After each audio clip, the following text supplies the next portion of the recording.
What secret could be so devastating that a noblewoman would abandon her own child?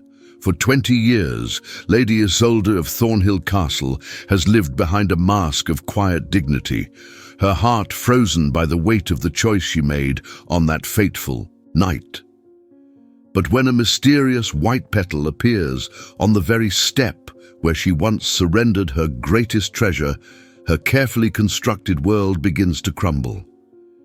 Day by day, the petals continue to appear, silent messengers from a past. She cannot escape. Who is leaving them? What do they mean? And what explosive truth lies hidden behind the 10th and final message? A revelation so powerful it will stop the entire castle in its tracks and force Isolde to confront the son she gave away, the love she sacrificed, and the lies that have imprisoned her for 2 decades. Join us for an unforgettable journey of forbidden love, heart-wrenching sacrifice, and the extraordinary power of forgiveness. If you're watching this, don't forget to follow our channel for more emotional medieval tales that will stay with you long after the story ends. Like and comment below to let us know where you're watching from, and prepare yourself for a story that will move you to tears. The morning Isolde almost gave up on life, she found a white petal on the cold stone step, where she once abandoned her greatest secret. The fog hung low over Thornhill Castle, cloaking its ancient stones in a shroud of mystery that matched the heaviness in Lady Isolde's heart. At 38, she was still considered one of the most beautiful women in all of England, with raven hair that cascaded down her back like midnight silk, and piercing blue eyes that seemed to hold the weight of 1,000 untold stories. Yet those eyes had not truly sparkled with joy for 2 decades, not since that fateful night when she made a choice that would haunt her every waking moment. As she descended the East Tower's winding staircase, her emerald gown whispering against the cold stone steps, Isolde paused. There, on the 7th step from the bottom, the very step where she had once stood with trembling legs and tears streaming down her face, lay a single white petal, delicate, pristine, impossible. Her breath caught in her throat. The world around her seemed to still, the bustling morning activities of the castle fading into silence as her fingers, adorned with silver rings that marked her noble status, reached down to touch the petal. It was real, soft between her fingertips, fresh as though just plucked from a flower in full bloom. "Who would leave this here?" she whispered, her voice barely audible even to herself. "And why here? Why now?" For 10 consecutive nights, Isolde had been plagued by the same dream, a child's cry echoing through a forest, tiny hands reaching out from shadows, and her own arms, empty and aching. The dreams had come precisely 20 years after she had given birth in secret to a child conceived in forbidden love with a commoner, a handsome, stable hand named Edwin, whose gentle touch had been the only warmth in her cold, arranged marriage. To Lord Richard of Thornhill, her husband, 20 years her senior and consumed by political ambitions, had been away when the child was born, a blessing that allowed her to keep her secret. But it also meant she had to make an impossible choice. Alone, keep the child and face ruin, or give him away and salvage what remained of her shattered life. "Milady," the voice of Marta, her lady's maid for the past 15 years, startled Isolde from her reverie. "Are you unwell? You've been standing frozen for some time." Isolde quickly closed her fingers around the petal, concealing it from view. "I'm quite well, Marta, just lost in thought. The morning air is refreshing, is it not?" Marta's weathered face creased with concern. She was one of the few who suspected something had broken inside her mistress long ago, though she never dared ask what. "Indeed, milady, though there's a chill today that speaks of an early winter coming." Isolde nodded absently, her mind racing. Who could have left the petal? Who knew about that night, about that step, about the child? She had paid the midwife handsomely for her silence, had sworn the woman to secrecy on pain of death.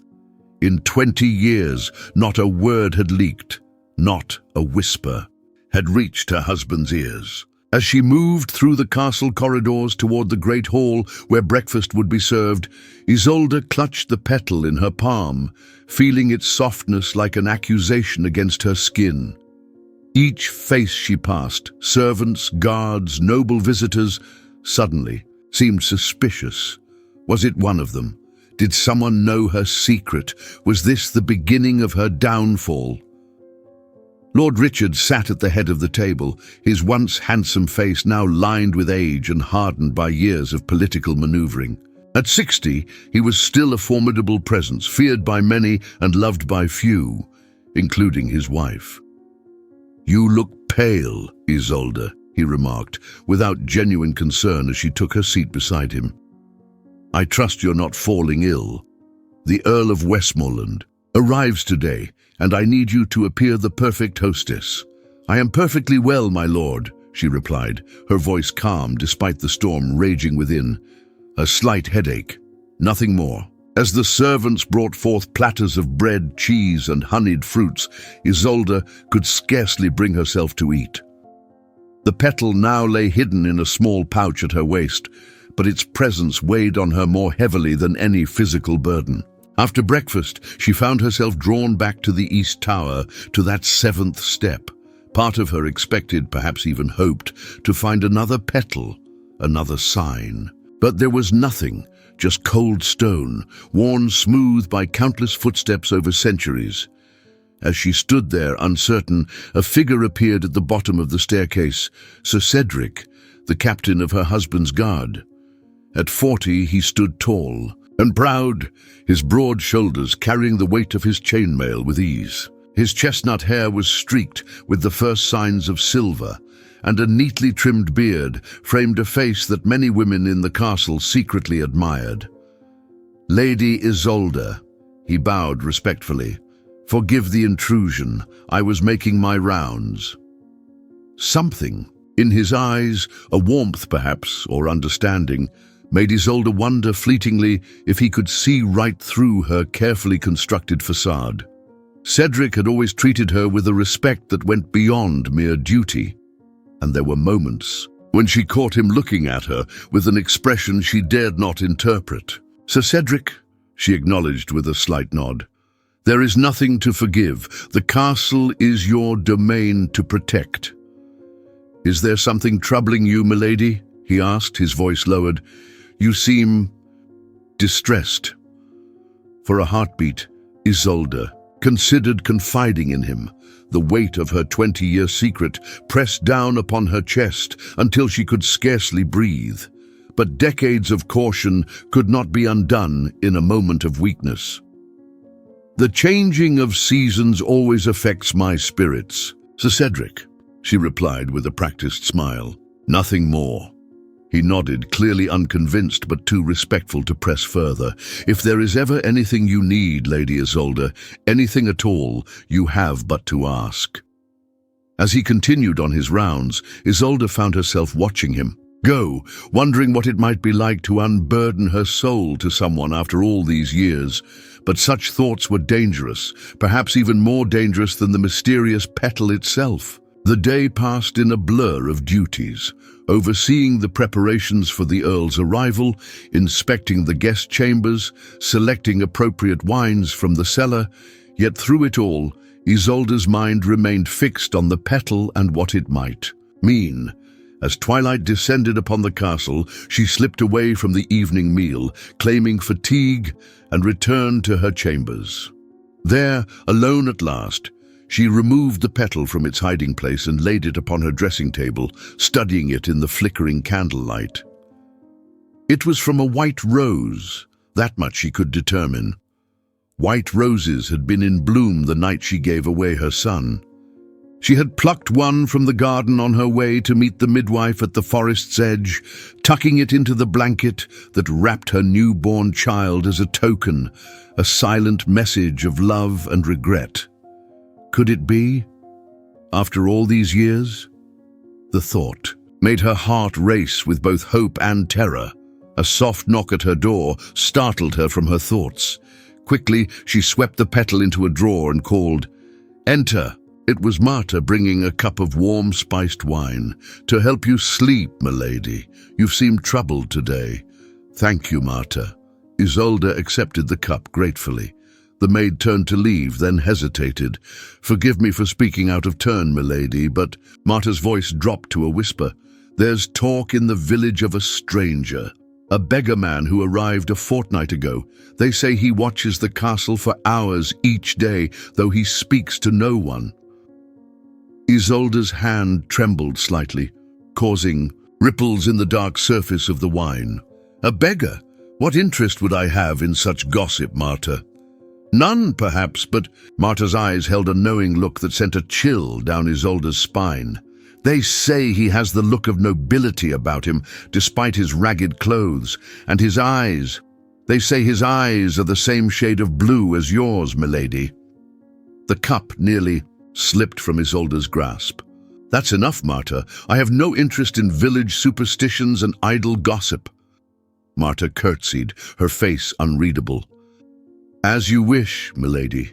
Good night." When the door closed behind her maid, Isolde rushed to the window that overlooked the village below. Night had fallen completely now, the cottages mere shadows punctuated by the occasional flicker of hearth fires. Somewhere down there was he, watching. Was it possible that her son, the child she had surrendered to save both their lives, had returned? Tears blurred her vision as 20 years of carefully contained emotion threatened to break free. If it was him, what did he want? Revenge? Recognition? Or simply to torment her with reminders of her greatest sin? As she lay in bed that night, sleep eluded her. Her mind raced with possibilities, with fears and fragile hopes. If her son had indeed returned, what would she do? What could she say to explain the inexplicable, a mother's choice to abandon her child? In the darkest hour before dawn, Isolde rose from her bed, wrapped a cloak around her nightgown, and made her way silently back to the East Tower.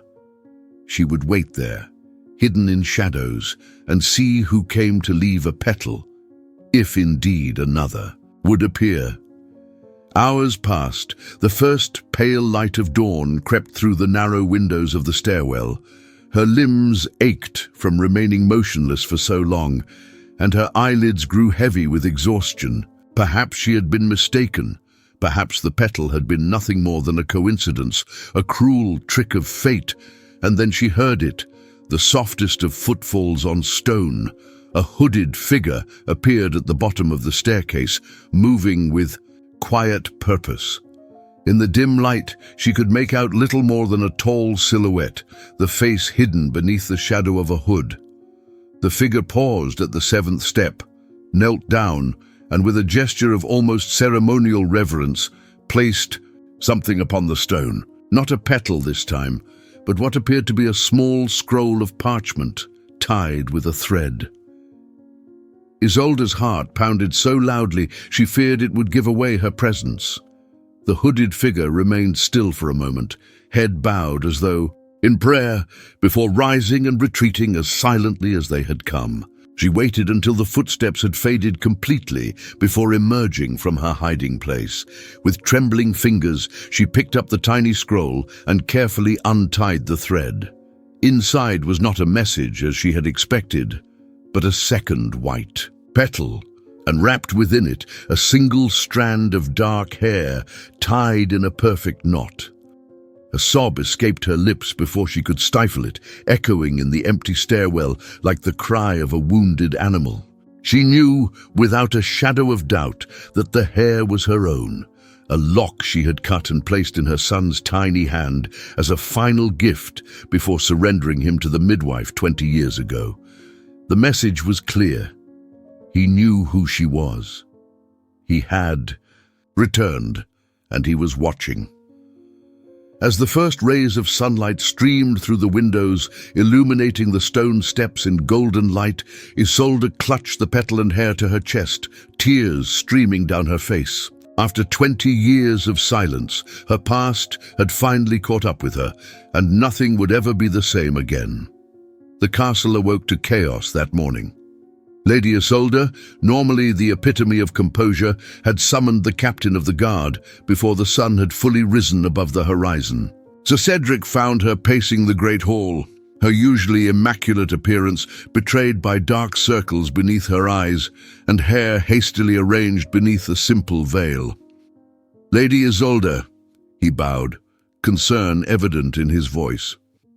"You sent for me." With urgency, she turned to him, her blue eyes sharp, despite her evident exhaustion. "Sir Cedric, I require your utmost discretion in a matter of personal security." The knight straightened, hand instinctively moving to the hilt of his sword. "You have it, my lady. Has someone threatened you?" Isolde hesitated, choosing her words carefully. How could she explain without revealing too much?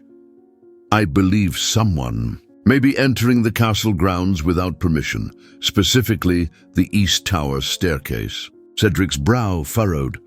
"For what purpose, my lady? Has anything been disturbed or taken?" "No," she replied, turning away to hide the emotion that threatened to overwhelm her composure. "The opposite, in fact. Something has been left. Twice." "Now? Left? What manner of thing?" Isolde's fingers unconsciously moved to the small pouch at her waist, where she now kept both petals and the strand of hair. "Nothing dangerous.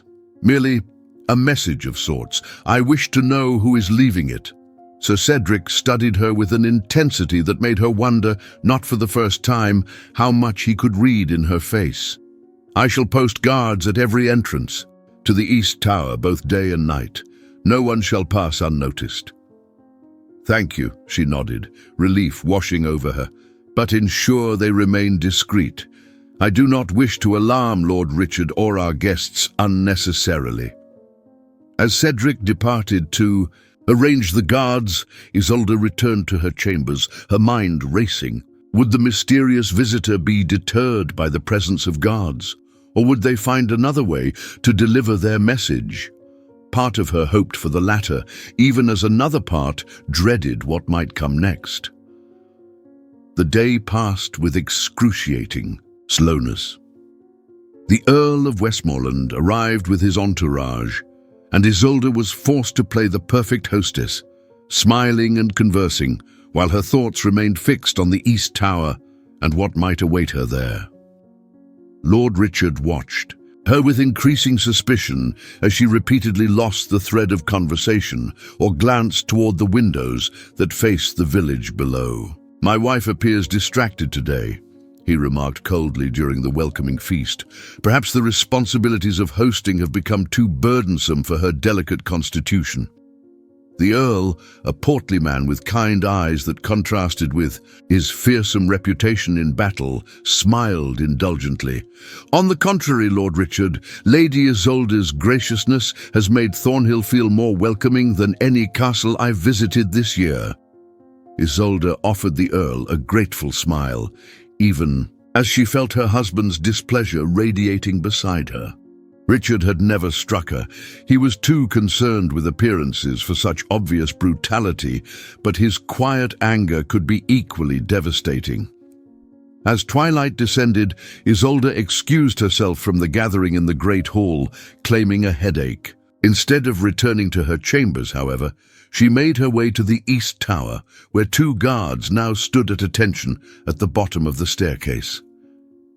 "Lady Isolde," they bowed in unison. "Has anyone attempted to enter?" she asked without preamble. "No, my lady," the older of the two guards replied. "Not a soul has approached since we took our posts at midday." Disappointment and relief warred within her. "I see. You may continue your watch through the night. Report to Sir Cedric if you observe anything unusual." Returning to her chambers, Isolde found herself drawn once more to the window overlooking the village. The night was clear, stars scattered across the velvet darkness like diamonds on black silk. Somewhere down there was he watching, planning his next move. Sleep, when it finally came, was fitful and plagued by dreams.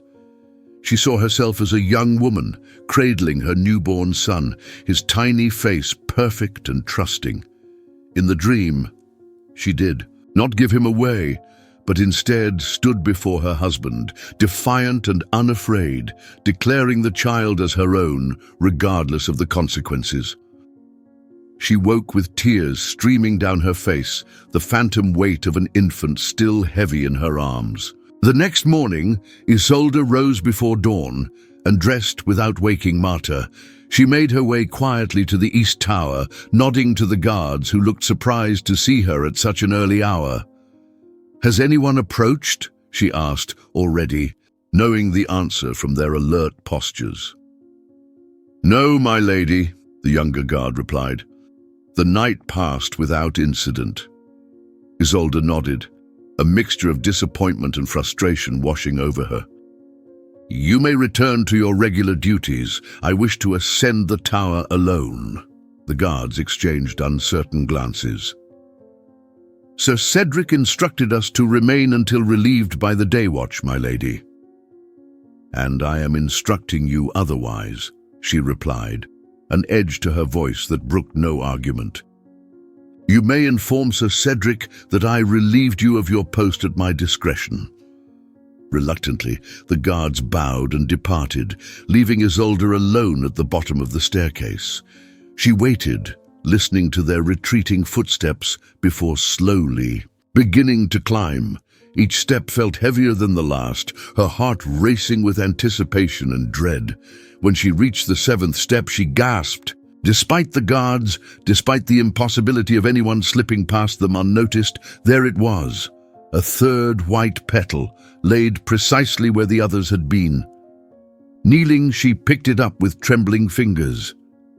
This time, there was something else with it, a tiny scrap of parchment no larger than her thumbnail. On it, written in a careful hand, was a single word, soon. A chill ran down Isolde's spine. How had he managed this? How had he evaded the guards? And what did soon mean? She hurried back down the staircase, intent on finding Sir Cedric, only to nearly collide with him at the bottom. "My lady," he steadied her with a gentle hand on her arm. "The guards informed me you dismissed them. May I ask why?" Isolde's mind raced. She trusted Cedric more than most, but could she trust him with this? I wished for privacy, Sir Cedric. To pray." His eyes, warm and perceptive, studied her face. "In the East Tower stairwell? An unusual choice when the chapel stands empty. At this hour," she pulled away slightly, uncomfortable under his scrutiny. "My reasons are my own, Sir Cedric." "Of course, my lady." He bowed, but his expression remained troubled. "However, I must insist that the guards remain in place. Lord Richard has expressly commanded it, especially with the Earl's visit." Isolde bit back a retort. Richard likely cared little for her safety. He simply wished to control her movements, as always. "Very well, but instruct them to grant me passage whenever I wish, without question. As you command, Lady Isolde." Cedric hesitated, then added in a lower voice, "If there is danger, or if you are being threatened in any way, I hope you know you can confide in me." The sincerity in his eyes nearly broke her composure. How long had it been since anyone had shown genuine concern for her well-being? "Thank you, Sir Cedric, but I assure you there is no danger." No danger, except to her heart, to the carefully constructed walls she had built around her guilt and grief. No danger, except the possibility that her greatest secret might soon be exposed to the world. As she walked away, she felt Cedric's gaze following her and wondered, not for the first time, what lay behind his unwavering attentiveness. Was it merely duty, or something more? For the next 5 days, the pattern continued. Despite the guards, despite increasing security around the castle, each morning a new white petal appeared on the seventh step, sometimes alone, sometimes accompanied by small tokens. A smooth pebble from the riverbank where she used to walk with Edwin, a thread from the blue cloak she had worn the night she gave birth, tiny fragments of a past she thought long buried. And each day Isolde grew more certain. Her son had returned. He was watching, waiting, sending messages that only she would understand. But for what purpose? Reconciliation or revenge? On the morning of the seventh day, Isolde awoke with a strange sense of foreboding.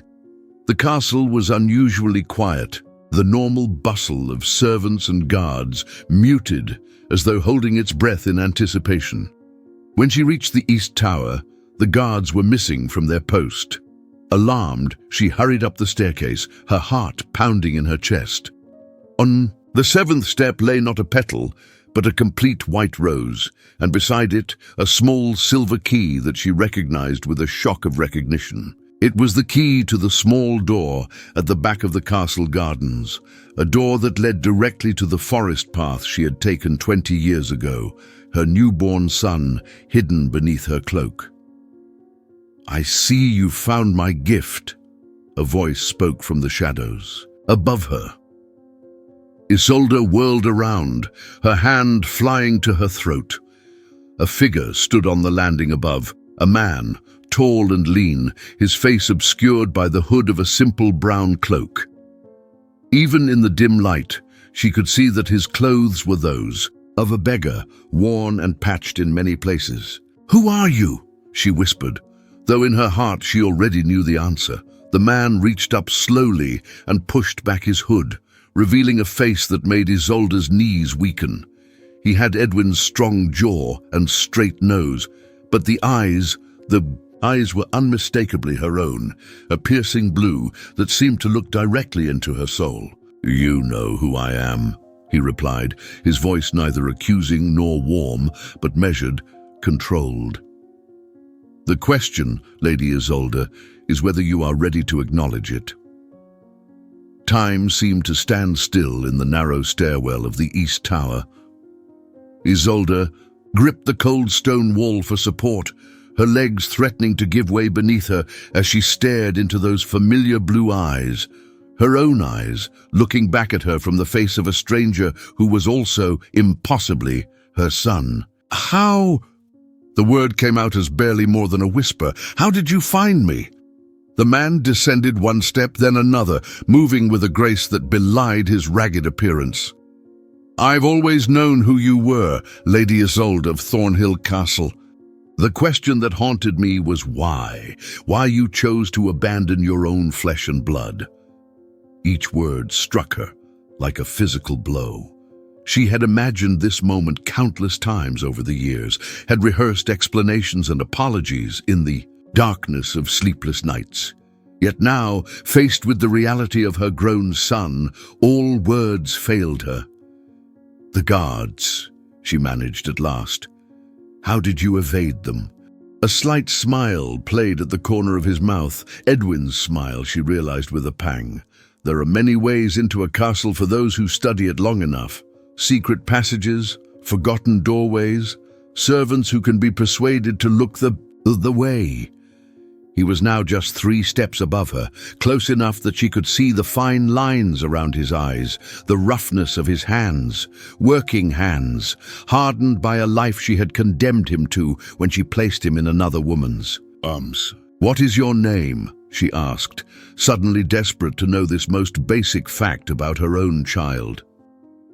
"Thomas," he replied after a moment's hesitation, "though that matters little now, doesn't it? I wasn't born Thomas. I was born nameless. Or, at least, if you gave me a name, you never shared it with the woman who raised me." Isolde closed her eyes briefly, the pain of his words almost unbearable. "Tristan," she whispered.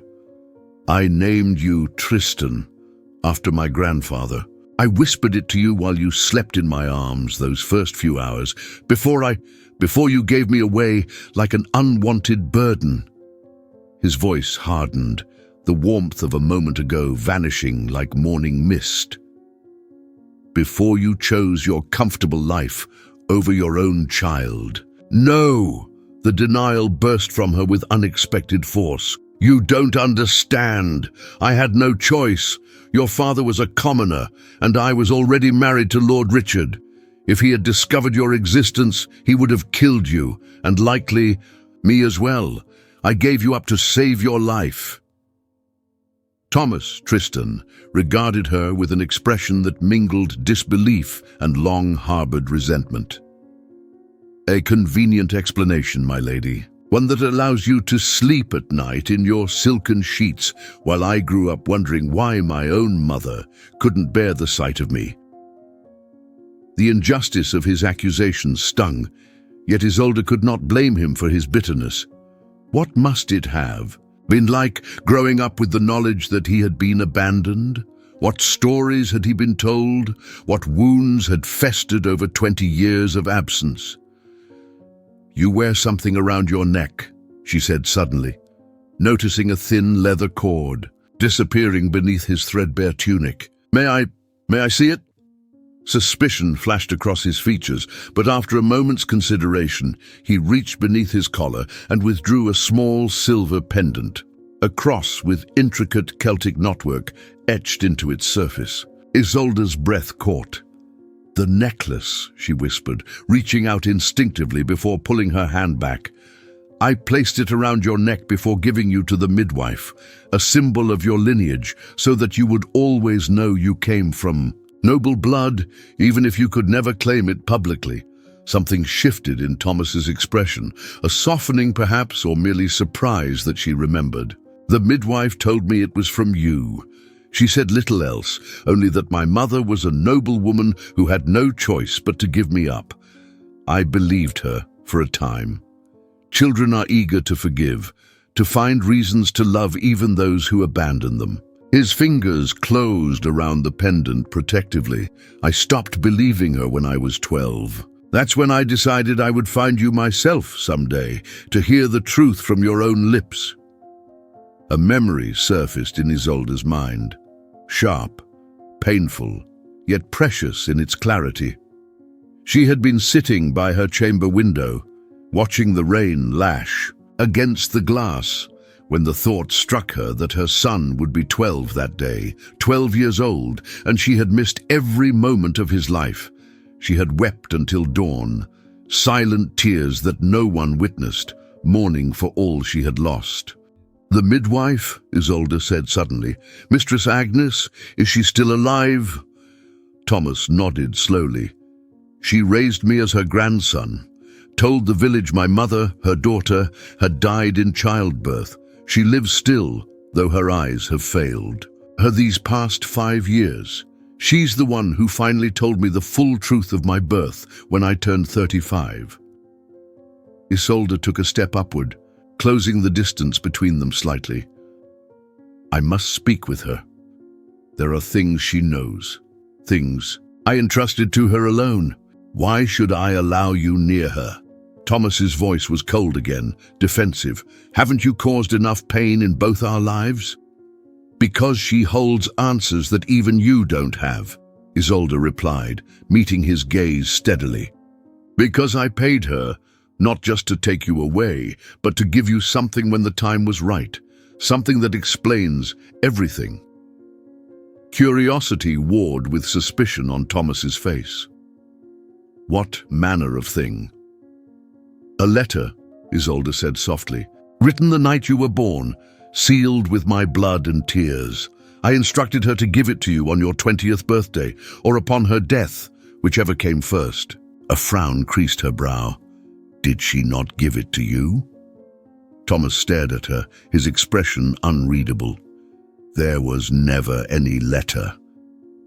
The revelation hit Isolde like a physical blow. For 20 years, she had consoled herself with the thought that her son would one day read her explanation, understand the impossible choice she had faced, perhaps even find it in his heart to forgive her. To learn now that Agnes had betrayed that trust, had kept the letter from him, was almost too much to bear. Then she has much to answer for, Isolde said, her voice hardening with resolve. To both of us. Before Thomas could respond, the sound of heavy footsteps echoed from the bottom of the stairwell. Lady Isolde, Sir Cedric's voice called up. Are you there? The guards reported you entered alone. Panic flashed across Thomas's face. Isolde reacted instinctively, grabbing his arm and pulling him toward the shadows of the upper landing. You must go, she whispered urgently. If you're discovered here, there will be questions I cannot answer. This changes nothing between us, Thomas warned, even as he retreated into the darkness. I came for answers, and I will have them, one way or another. Meet me tonight, Isolde pleaded, at the garden door. The key I gave you will open it after midnight, when the castle sleeps. He hesitated, then gave a curt nod before disappearing into the shadows of the upper corridor. Moments later, Sir Cedric appeared on the staircase below, concern evident in his features. My lady, you shouldn't be here alone. The guards were called away deliberately. A false alarm at the main gate. Someone planned this. Isolde descended to meet him, schooling her features into a mask of calm despite the tumult within. I am quite safe, Sir Cedric. As you can see, there is no one here but me. His eyes narrowed slightly, scanning the stairwell. You seem disturbed, my lady. Did something happen? Did you see someone? For a brief, mad moment, Isolde considered telling him everything. About Thomas, about Edwin, about the devastating choice she had made 20 years ago. But the habit of secrecy was too deeply ingrained after so many years of silence. The East Tower has always held memories for me, Sir Cedric. Sometimes I come here to confront them.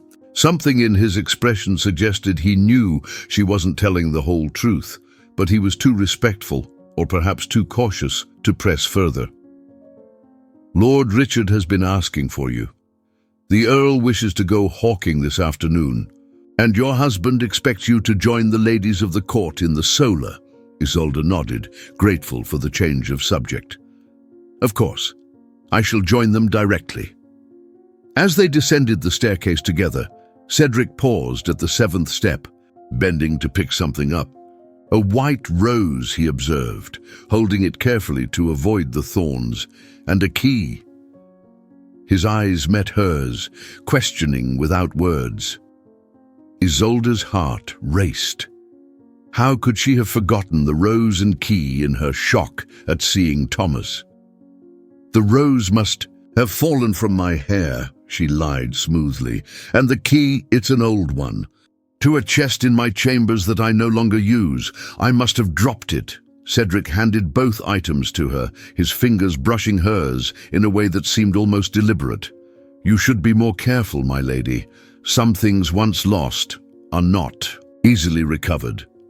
The double meaning in his words was unmistakable. Isolde wondered, not for the first time, how much Cedric had guessed about her secrets. There was an intelligence in his gaze that both unsettled and attracted her, a quality that reminded her painfully of Edwin.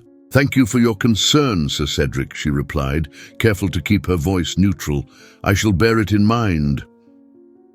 As she walked away, the weight of the rose and key in her hand seemed to match the weight in her heart. In a single morning, everything had changed.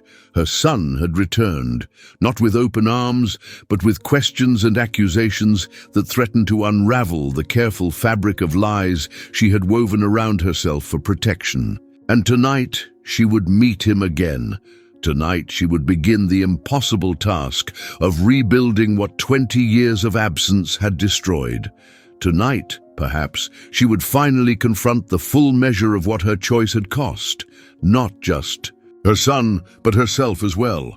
Nightfall came with agonizing slowness. Isolde moved through the day like a sleepwalker, attending to her duties as Lady of Thornhill with mechanical precision, while her mind remained fixed on the midnight rendezvous to come.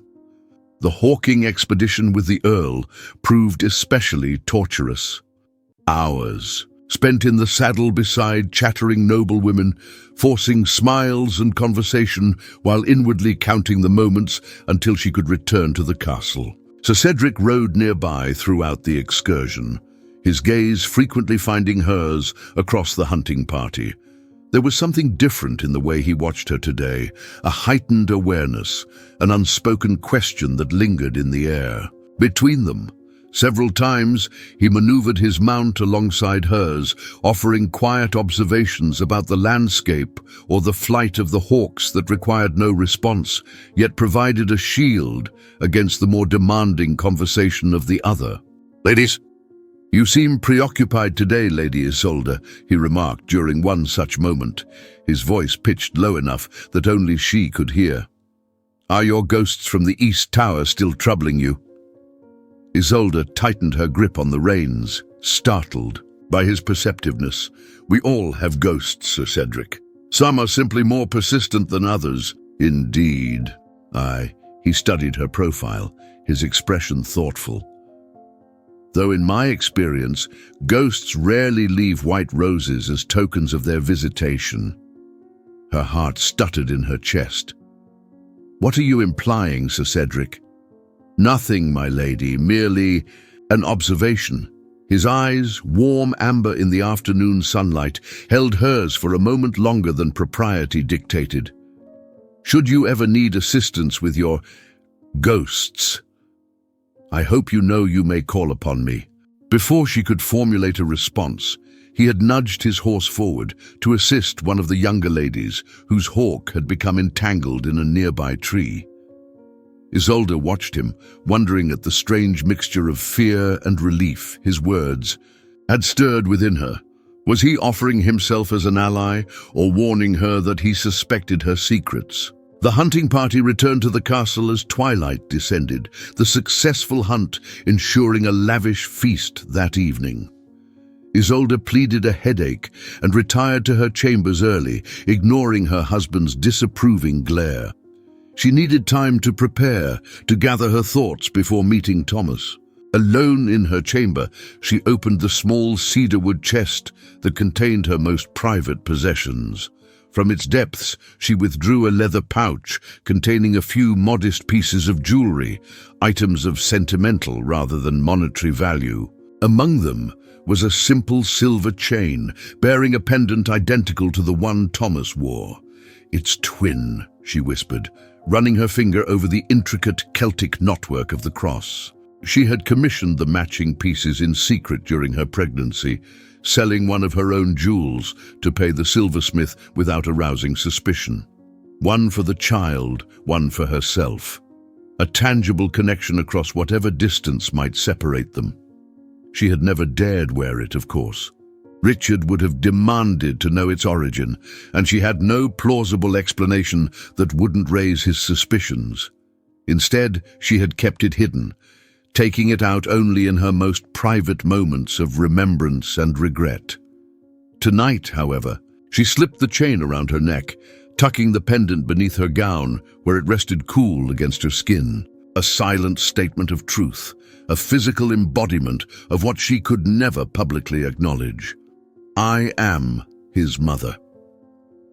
As the castle bell tolled the midnight hour, Isolde wrapped herself in a dark cloak and made her way through the silent corridors. Years of navigating Thornhill's labyrinthine passages had taught her where the guards were posted, which servants might be awake, which paths would allow her to move unseen. Still, her heart pounded with each step, each creak of ancient wood, each distant voice that might herald discovery.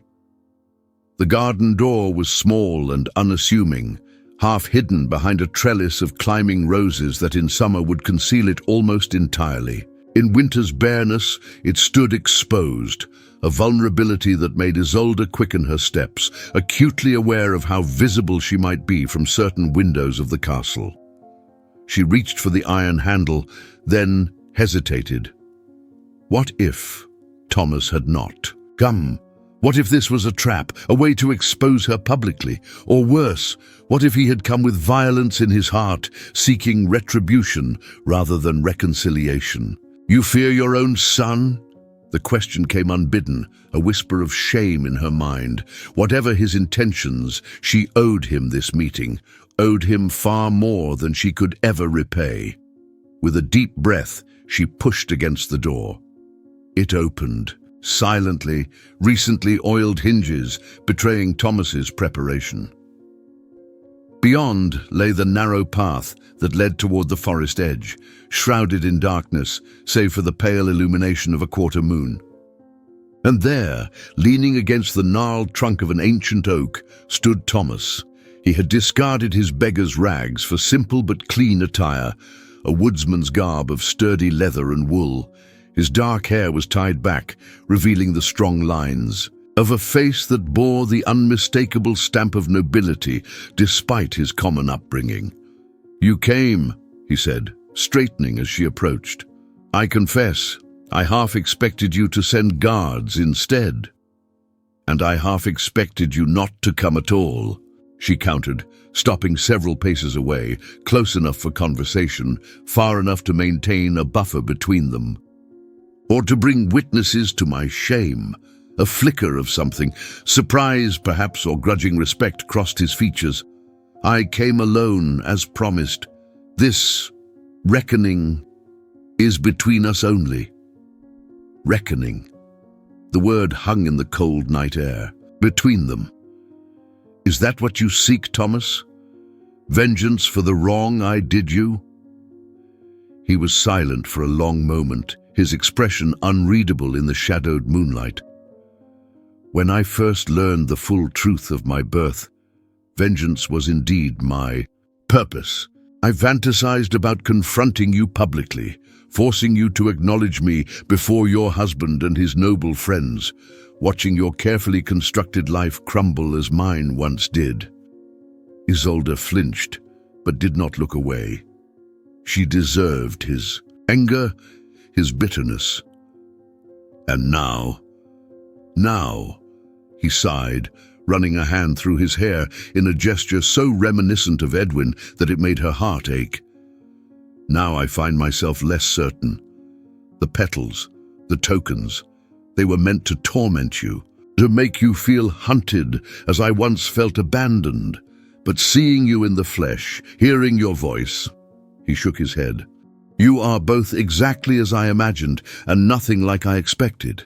"As are you," she whispered, fighting the urge to step closer, to touch his face, to embrace the child she had held for only a few precious hours 2 decades ago.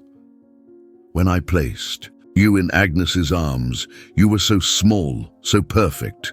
I've imagined 1,000 times what you might have become, how you might look, what kind of man you might be. And are you disappointed in what you see?" The question came sharp, defensive, revealing a vulnerability beneath his anger. "No," the word emerged with absolute certainty. "Never that. You have your father's strength, his bearing, and something of me as well, I think. You survived. You thrived, despite everything. How could I be anything but grateful for that?" Thomas looked away, visibly struggling with conflicting emotions. "The midwife, Agnes, she told me my father was a nobleman, that you were both of high birth, but your families were enemies, making your love forbidden." Isolde closed her eyes briefly. Of course, Agnes would have crafted a more romantic tale, something from the troubadour's songs rather than the messy reality. "She lied to protect you, and perhaps to spare your feelings. Then tell me the truth, all of it. I deserve that much." "Yes," Isolde agreed softly. "You deserve that and more."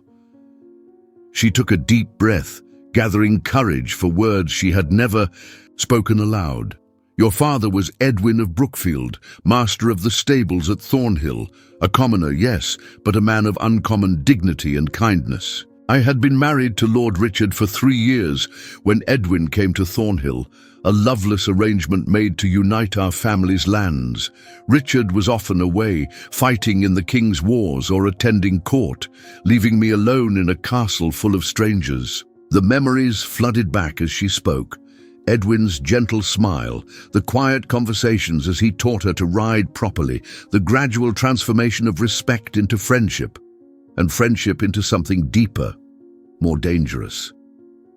Edwin saw me, truly saw me, when everyone else looked through me. He listened when I spoke, valued my thoughts, treated me as a person rather than a possession. And her voice faltered. I loved him with a desperation born of loneliness and youth. We knew it was forbidden. We fought against it for months. But in the end, I was conceived. Thomas finished for her, his voice neutral. Isolde nodded, unable to meet his eyes. When I discovered I was with child, I knew I could never pass you off as Richard's. He had been away for nearly 6 months by then. I considered fleeing with Edwin, abandoning everything for love as foolish girls dream of doing. But Richard is a powerful man with long reach. He would have hunted us down, killed Edwin, and she swallowed hard, and you would never have drawn breath. So instead, you hid your pregnancy, gave birth in secret, and gave me away, Thomas said, a statement rather than a question. Yes, Agnes was known to me as a skilled midwife who had helped several village girls in similar circumstances. I paid her handsomely, not to take you but to love you, to raise you as her own blood, to give you the life I could not. And my father, what became of this Edwin who saw you so clearly? The question pierced Isolde like a physical wound. Richard sent him away shortly after you were born, not because he suspected anything, but because Edwin made the mistake of defending a stable boy whom Richard had beaten for negligence. I never saw him again.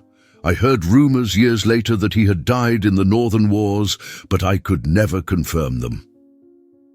A heavy silence fell between them, broken only by the distant hooting of an owl and the rustle of wind through bare branches.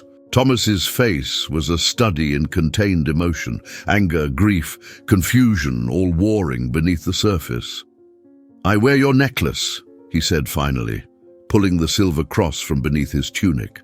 All these years, I've worn it without knowing why. Agnes told me only that it was valuable, that I should keep it hidden. Isolde reached beneath her own collar, withdrawing the matching pendant. It's twin, she said simply. A pair like we should have been.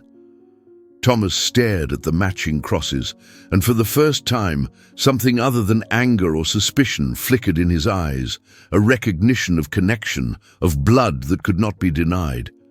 Before either could speak again, a sound from the direction of the castle made them both freeze, the unmistakable clank of armor, the low murmur of voices, the night patrol making their rounds along the castle walls. You must go, Isolde whispered urgently. If they find us here, this isn't finished between us, Thomas warned, already backing toward the forest path. I still have questions, and you still have much to answer for. Tomorrow night, she promised. Same time, same place. I'll bring the letter, the one Agnes should have given you. I kept a copy, hidden all these years. He hesitated, then nodded curtly before disappearing into the darkness of the forest path. Isolde waited until she could no longer hear his footsteps before slipping back through the garden door, securing it behind her with hands that trembled from more than just the cold. As she turned to make her way back to her chambers, a figure stepped out from behind the rose trellis, tall, broad-shouldered, unmistakable even in the dim moonlight. Sir Cedric, she gasped, instinctively backing against the door. What are you doing here? I might ask you the same question, Lady Isolde, he replied, his voice carefully neutral. It's a cold night for garden walks, especially at such a late hour. Her mind raced, searching for a plausible explanation. I couldn't sleep. The headache. I thought fresh air might help. Indeed? He took a step closer, close enough that she could see his expression, not accusatory as she feared, but concerned. And did your midnight wandering include a conversation? With the stranger who's been watching the castle these past weeks? The one who leaves white petals on the east tower steps? Isolde felt the blood drain from her face. The garden around her seemed to shift and blur, the moonlight suddenly too bright, too revealing. Sir Cedric knew. He had seen Thomas. He had witnessed their meeting. "How long have you been watching me?" she demanded, finding strength in indignation. To mask her fear, Cedric's expression remained maddeningly calm. "Long enough, my lady, though perhaps not as long as I should have been." He glanced toward the forest path where Thomas had disappeared.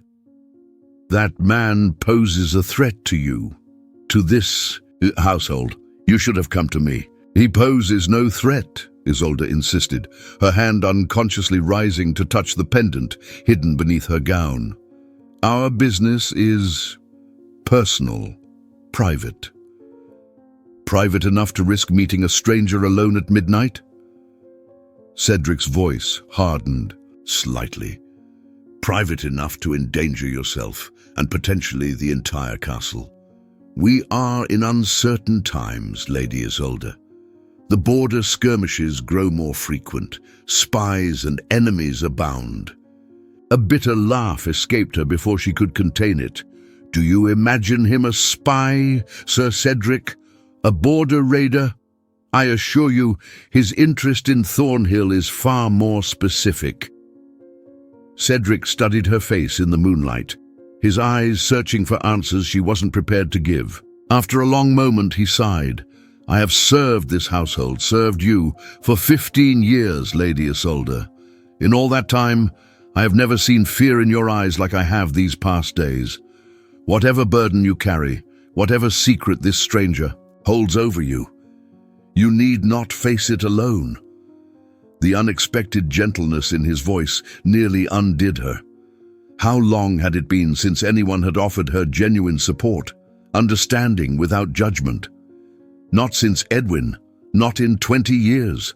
"You cannot help me with this, Sir Cedric," she whispered, her composure threatening to crack. "Some secrets are beyond sharing."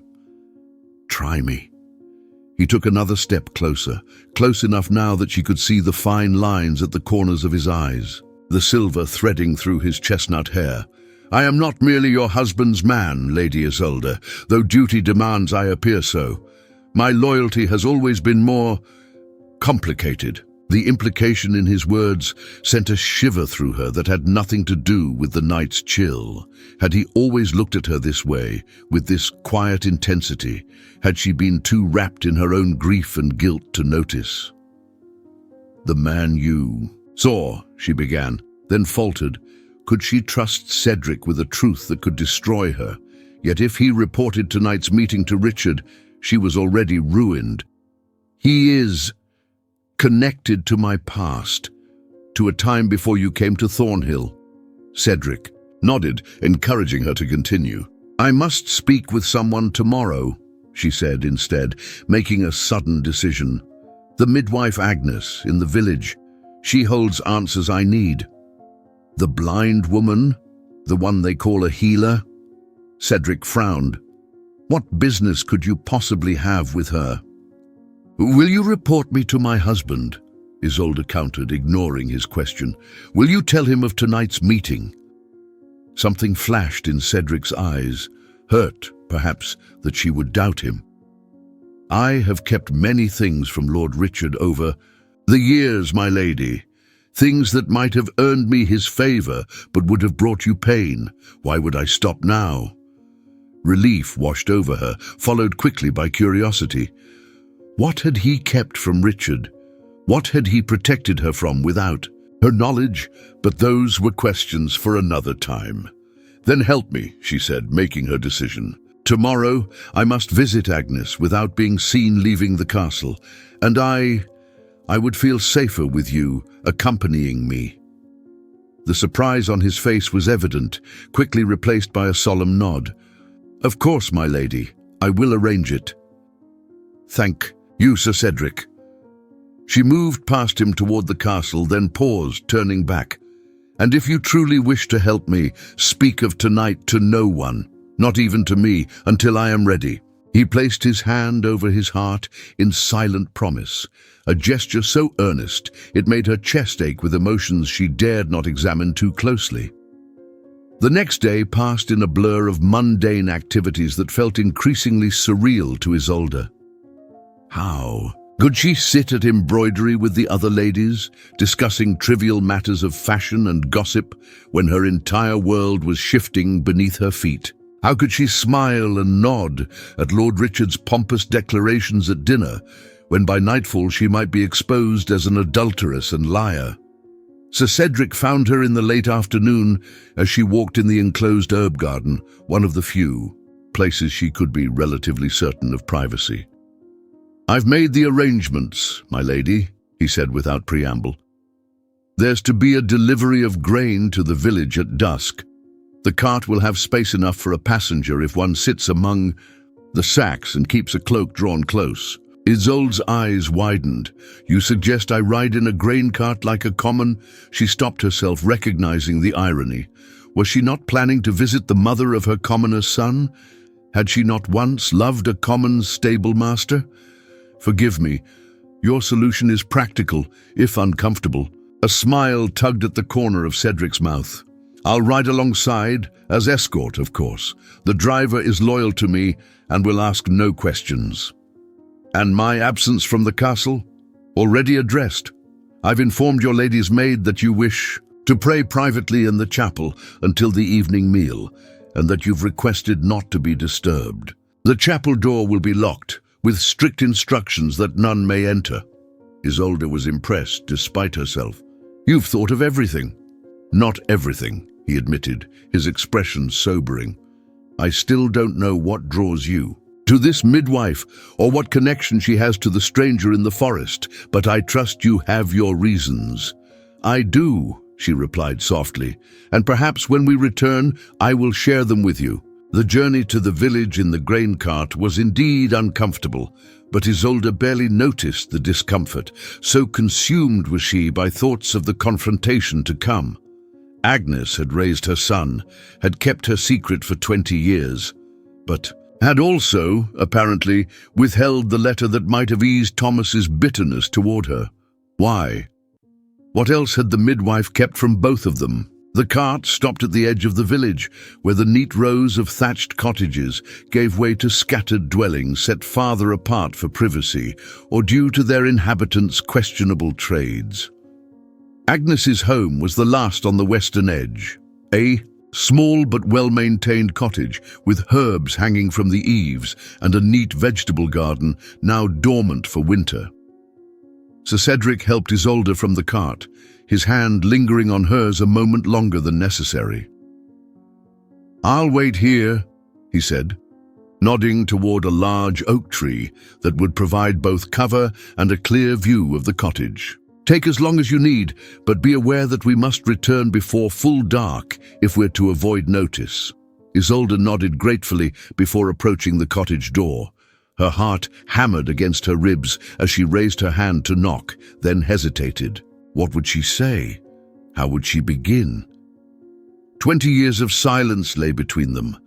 Before she could decide, the door swung open, revealing an elderly woman with wispy white hair and milky, sightless eyes. Despite her blindness, Agnes's face turned unerringly toward Isolde, her expression a mixture of resignation and something that might have been guilt. "I've been expecting you," the old woman said, her voice raspier than Isolde remembered, but still strong. "Ever since I told him the truth. Come in, Lady Isolde. We have much to discuss." Isolde followed Agnes into the cottage, ducking beneath the low doorframe. Inside, the single room was warm and fragrant with hanging herbs and a pot of something savory bubbling over the hearth fire. Simple furnishings, a table, 2 stools, a bed in the corner, were arranged with the careful precision of one who navigates by touch rather than sight. "Sit," Agnes instructed, gesturing toward one of the stools. "Your knight can keep watch a while longer. This conversation is not for his ears." "How did you know about Sir Cedric?" Isolde asked, startled. A smile creased Agnes's wrinkled face. "I may be blind, my lady, but my hearing is sharper than ever. His armor clinks, and he breathes like a man who carries a heavy sword and heavier responsibilities. She settled herself on the opposite stool, her gnarled hands folded in her lap. But you didn't come to discuss your protector. You came about Thomas. Yes. Isolde leaned forward, unable to contain the question that had haunted her for 20 years. Has he been happy? Agnes was silent for a long moment, her unseeing eyes directed somewhere past Isolde's shoulder. Happy? At times, loved, always. I raised him as my own blood, as I promised you I would. He grew strong, intelligent, skilled with his hands. The village respects him. He's a carpenter by trade, one of the finest in the region. Pride swelled in Isolde's chest, quickly followed by a sharp pang of loss for all the years she had missed, all the moments she should have witnessed. And he never knew? Until recently? He always knew he wasn't born my grandson, Agnes replied. I never lied about that. I told him his mother was a noblewoman who had no choice but to give him up. I told him she loved him, that she wept when she placed him in my arms. The old woman sighed.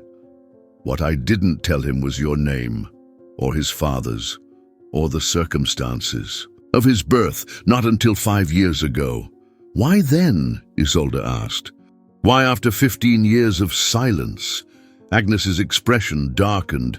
Because he was planning to leave, to travel to London, to make his fortune. I feared I might never see him again, might die before he returned. I couldn't bear the thought of him never knowing the truth. And the letter, Isolde's voice hardened.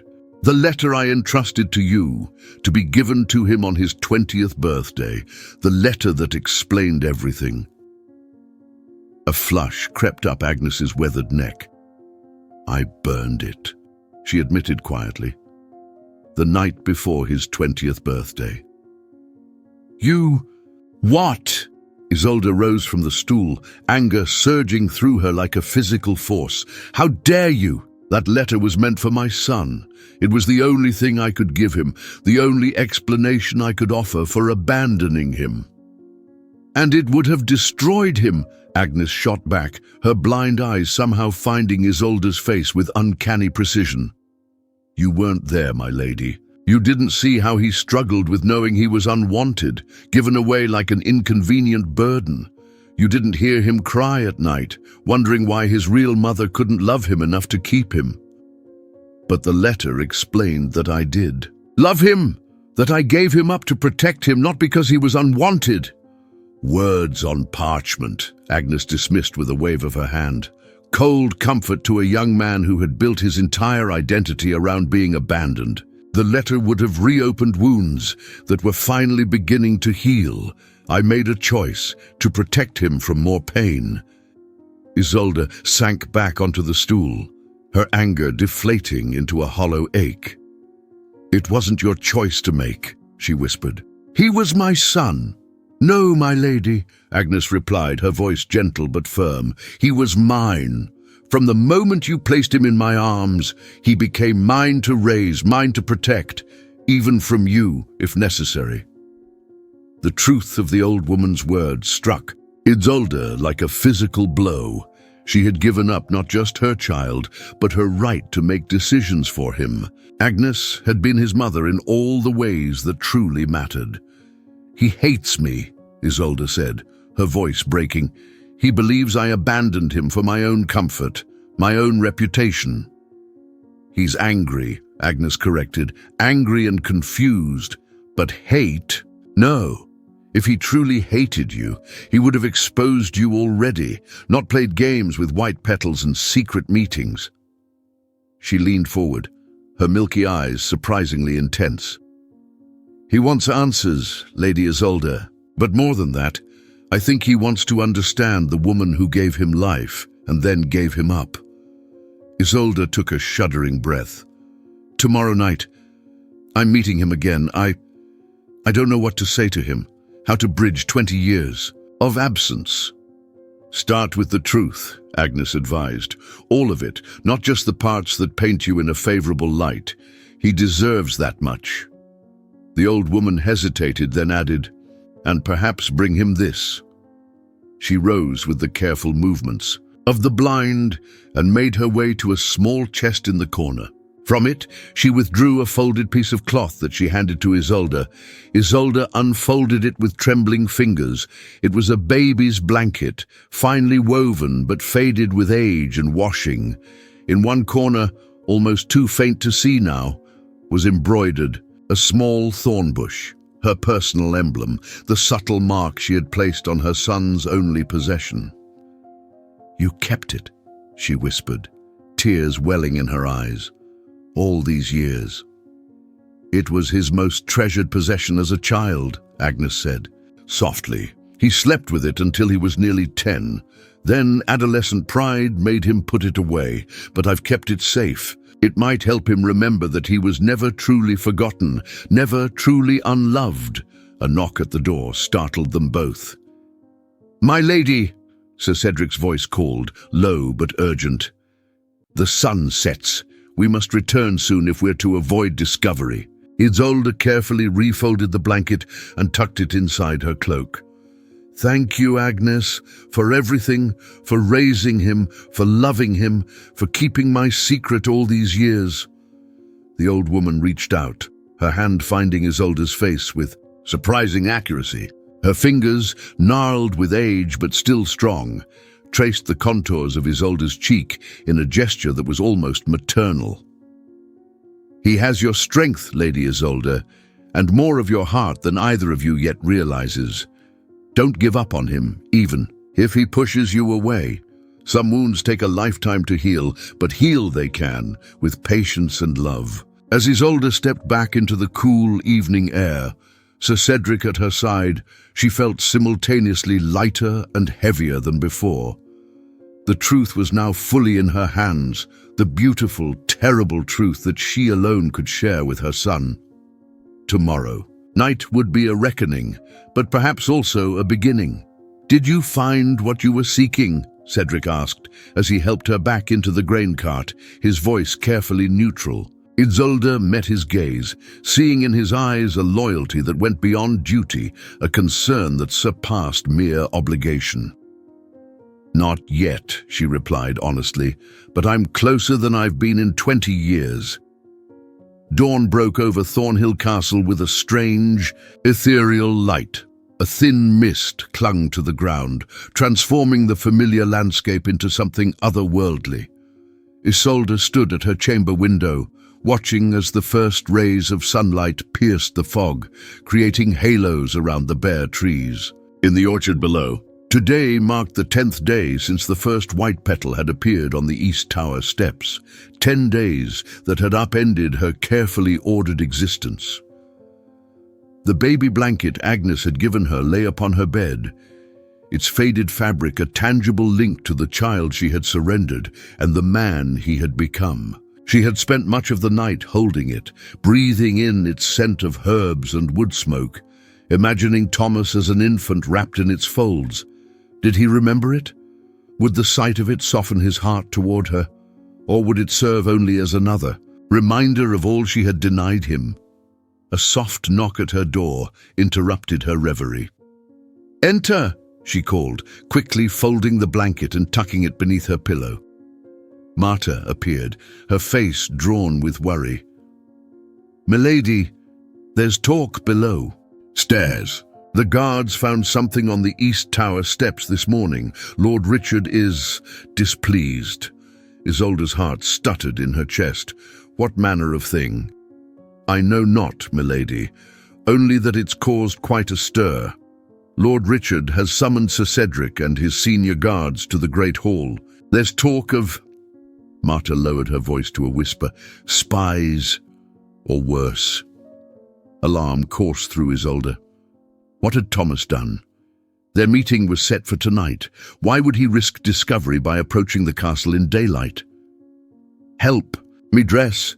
she instructed Marta, struggling to keep her voice calm. "Quickly!" As her maid assisted her into a gown of deep burgundy velvet, Isolde's mind raced with possibilities. Had Thomas left another token? A message that might be interpreted as a threat, or had he been caught attempting to enter the castle? She made her way to the great hall with measured steps, fighting the urge to run. The normally bustling corridor was eerily quiet, servants scurrying past with downcast eyes and hushed voices. Something significant had happened, something that had the entire household on edge. The massive oak doors of the great hall stood open. Inside, Lord Richard sat in his high-backed chair on the dais, his expression thunderous. Before him stood Sir Cedric and 4 of his most trusted men, their postures rigid with tension. A small group of household knights and noble guests had gathered as well, murmuring among themselves. And there, on a small table before Lord Richard, sat a single object that made Isolde freeze in mid-step. A silver pendant on a chain, identical to the one she wore hidden beneath her gown, identical to the one Thomas had shown her in the forest. A third pendant, but how? She had commissioned only 2. Lady Isolde, Richard's voice cut through the murmurs like a blade. Perhaps you can shed light on this mystery that has my household in such disarray. All eyes turned to her as she forced herself to approach the dais with dignity, though her legs felt leaden with dread. "My lord husband," Richard gestured impatiently toward the pendant. "This was found on the East Tower steps this morning. A valuable piece, certainly not belonging to any servant, yet no noble guest has claimed it." His cold eyes fixed on her face. "Most curious, is it not, that it should appear in precisely the location where you have been seen lingering these past days?" Isolde's mind worked frantically. The pendant was clearly a message from Thomas, but was it meant as a threat of exposure, or something else entirely? Whatever his intention, she could not reveal the truth. Not here, not with Richard's suspicious gaze upon her and 24 witnesses hanging on her every word. "I cannot say, my lord," she replied, her voice steadier than she felt. "Perhaps a guest dropped it while walking in that part of the castle." "Perhaps," Richard agreed, his tone making it clear he believed nothing of the sort. "And yet, there is something else that troubles me." He lifted the pendant, letting it dangle from his fingers. "Look closely, Lady Isolde. Do you not find the craftsmanship familiar?" She stepped closer, examining the pendant with a show of mild curiosity that belied the panic rising within her. It was indeed identical to the ones she had commissioned, the same Celtic knotwork pattern, the same cross design. But as she looked more carefully, she noticed something she had missed before, a tiny engraving on the back, barely visible unless one knew to look for it. A single letter, E. Edwin. Understanding dawned with the force of a physical blow. This was not a replica of the pendants she had commissioned. This was a third pendant, made by the same craftsman, made for Edwin, the father Thomas had never known. "I see nothing familiar about it, my lord," she managed to say, though her voice trembled slightly. "Though the workmanship is fine." Richard's eyes narrowed. "Indeed. So fine that I recalled seeing its like before, many years ago." He set the pendant down with deliberate care. "Sir Cedric, did you not tell me that the guards have observed a stranger watching the castle these past weeks? A beggar, or perhaps a woodsman?" Cedric's face remained impassive, though Isolde detected a flicker of warning in his eyes as they briefly met hers. "Yes, my lord, though he has kept his distance and broken no laws that we can determine." "Find him," Richard commanded. "Bring him to me. I would know what connection he has to this trinket and to my castle." Isolde's breath caught in her throat. If Thomas were brought before Richard, if the truth were revealed, disaster loomed on all sides. "My lord," she began, desperate to divert his attention, "surely a simple pendant does not warrant such concern. It is likely nothing more than a lost—" "Silence!" Richard's fist came down on the arm of his chair, the sound echoing through the hall like a thunderclap. For 10 days, strange occurrences have plagued this castle. White petals appearing where none should be. Guards mysteriously called away from their posts. And now this. He gestured to the pendant. I will have answers. Lady Isolde, one way or another. The threat in his voice was unmistakable. Richard might not know the exact nature of her secret, but he sensed deception, and Richard was dangerous when crossed. Of course, my lord, she acquiesced, lowering her eyes in a show of submission. I wish only for Thornhill's security, as do we all. Richard studied her for a long moment, his expression calculating. You may go, he said finally, but remain within the castle walls. I would have you close at hand should this stranger be found. Isolde curtsied and turned to leave, her back straight despite the weight of Richard's gaze between her shoulder blades. As she passed Sir Cedric, he spoke quietly, too low for others to hear. The garden door, at noon. Come alone. She gave no sign of having heard him, continuing her measured pace toward the hall doors. But inwardly, hope flickered to life. Cedric was planning something, offering help, perhaps, when she needed it most desperately. The morning passed with excruciating slowness. Isolde attempted needlework with the other ladies, but her hands shook too badly to make neat stitches. She tried reading, but the words blurred before her eyes.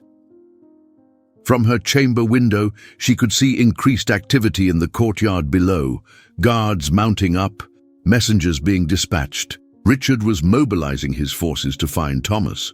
When the castle bell tolled noon, Isolde slipped away from her ladies, claiming a need for fresh air to ease her headache. The garden was deserted, the cold December day keeping most indoors. Beside warm hearths, she made her way to the small door, her heart pounding with each step. Sir Cedric was already there, his broad shoulders hunched against the cold, his expression grave. We haven't much time, he said without preamble. Lord, Richard has sent search parties to the village and surrounding woods.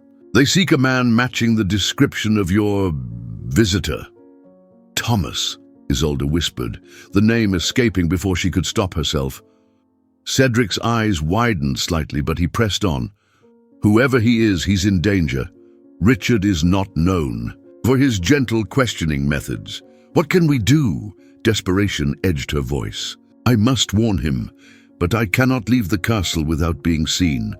I can, Cedric replied simply. Tell me where to find him, and I will deliver your warning. Isolde hesitated. Could she trust Cedric with Thomas's location, with her deepest secret? Yet what choice did she have? Why would you do this? She asked, searching his face for any sign of duplicity. Why risk Richard's wrath to help me, to help a stranger? Something shifted in Cedric's expression, a softening, a vulnerability she had never seen in the stoic knight. Because for 15 years I have stood guard over this castle, over you, watching as the light in your eyes dimmed a little more each day. Because I have seen how Richard treats you, not with cruelty perhaps, but with cold indifference that is sometimes worse than blows. He took a deep breath. And because I made a promise long ago to a man who once asked me to watch over you, when he no longer could. Isolde's breath caught. What man?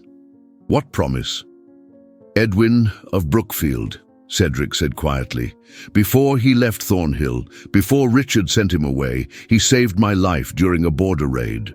And in return, he asked only one thing, that I ensure your safety and happiness as much as was in my power. The world seemed to tilt beneath Isolde's feet. Edwin had arranged for her protection, had thought of her welfare even as he was being sent into exile. You knew him, she whispered. You knew Edwin. Not well, Cedric admitted, but well enough to respect him, well enough to honor his request. He hesitated, then added, and well enough to recognize his features in the face of the man who's been watching the castle, the man you called Thomas. Understanding dawned slowly. "The pendant," Isolde breathed. "You recognized it because Edwin wore one like it." Cedric nodded. "I never saw it clearly, but yes, he wore a silver chain beneath his tunic. Once, during the raid, it fell free of his collar. He tucked it away quickly, but not before I glimpsed it." His eyes met hers. Filled with questions he was too respectful to ask aloud. "Thomas is my son," Isolde confessed, the words falling from her lips like stones into still water. "Mine and Edwin's.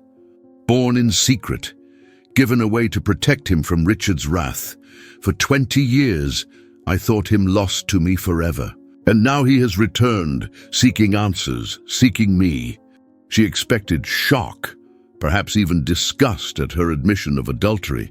Instead, Cedric's expression showed only gentle understanding. "I suspected as much from the moment I saw him watching the castle. He has your eyes, Lady Isolde, and Edwin's bearing." Tears welled in Isolde's eyes, unexpected and unstoppable. "Please," she whispered, "please help him, help us." Cedric reached out, his calloused hand covering hers with gentle warmth. "Tell me where to find him. I will warn him, help him hide until nightfall. Then I will bring him to you, safely, secretly, so you may have the reunion that has been 20 years in coming." Isolde directed him to Agnes's cottage, explaining that Thomas often visited the blind woman he had known as his grandmother. "Tell him," she added, her voice breaking, "tell him I will be waiting, that I have answers for all his questions, and that I have never stopped loving him, not for a single day of these 20 years." Cedric squeezed her hand once, then released it. "I will deliver your message.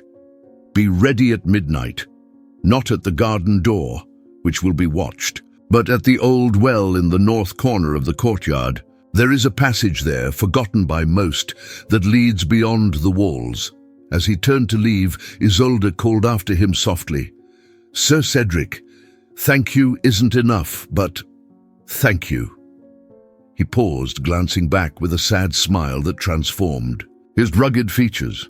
"We do not choose where our hearts lead us, Lady Isolde. I learned that lesson watching you all these years." Before she could respond to the implication in his words, he was gone, striding purposefully toward the stables, leaving Isolde with the realization that Cedric's loyalty to her went far deeper than a promise made to a dying man. That perhaps, in his own quiet way, the knight had harbored feelings for her that honor had forbidden him to express. The remainder of the day passed in a fog of anxiety. Reports filtered back that the search parties had found nothing, increasing Richard's foul temper. The pendant remained on display in the great hall, a silent accusation that no one could interpret. But Isolde herself, and as evening approached, the castle buzzed with tension, servants whispering of witchcraft and spies, nobles speculating on foreign plots against their host.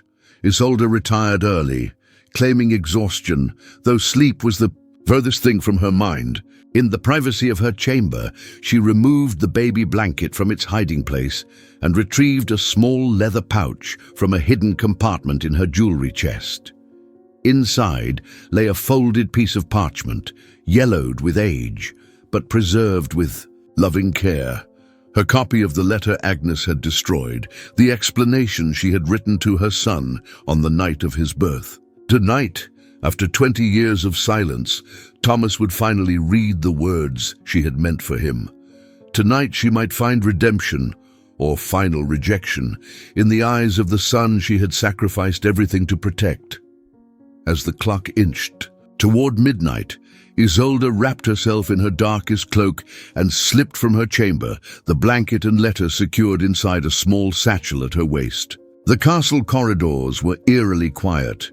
The usual night guards doubled in number, but focused outward, watching for intruders rather than for a lady moving silently through familiar shadows. The old well stood in the darkest corner of the north, the courtyard, long dry and used primarily for storage. Isolde approached it cautiously, every sense alert for danger. The courtyard appeared deserted, but instinct told her she was being watched. "Sir Cedric," she whispered into the darkness. Silence answered her, broken only by the distant hoot of an owl and the soft rustling of bare branches in the winter. Wind. Had something gone wrong? Had Cedric been discovered, or worse, had Thomas refused to come? A soft scraping sound from the well made her start. She peered into its depths, seeing nothing but blackness. "Down here," a voice called softly, not Cedric's deep tones, but a lighter, younger voice that sent her heart racing. "There are handholds cut into the stone. 15 feet down, there's an opening to a passage." Thomas. He had come. Without hesitation, Isolde swung her legs over the edge of the well and began to descend, feeling for the crude steps carved into the ancient stonework. The darkness was absolute, the cold of the stones seeping through her gloves, but fear had no place in her heart now, only anticipation, only hope. Her foot found the opening Thomas had mentioned, a narrow gap in the well wall that widened into a low tunnel.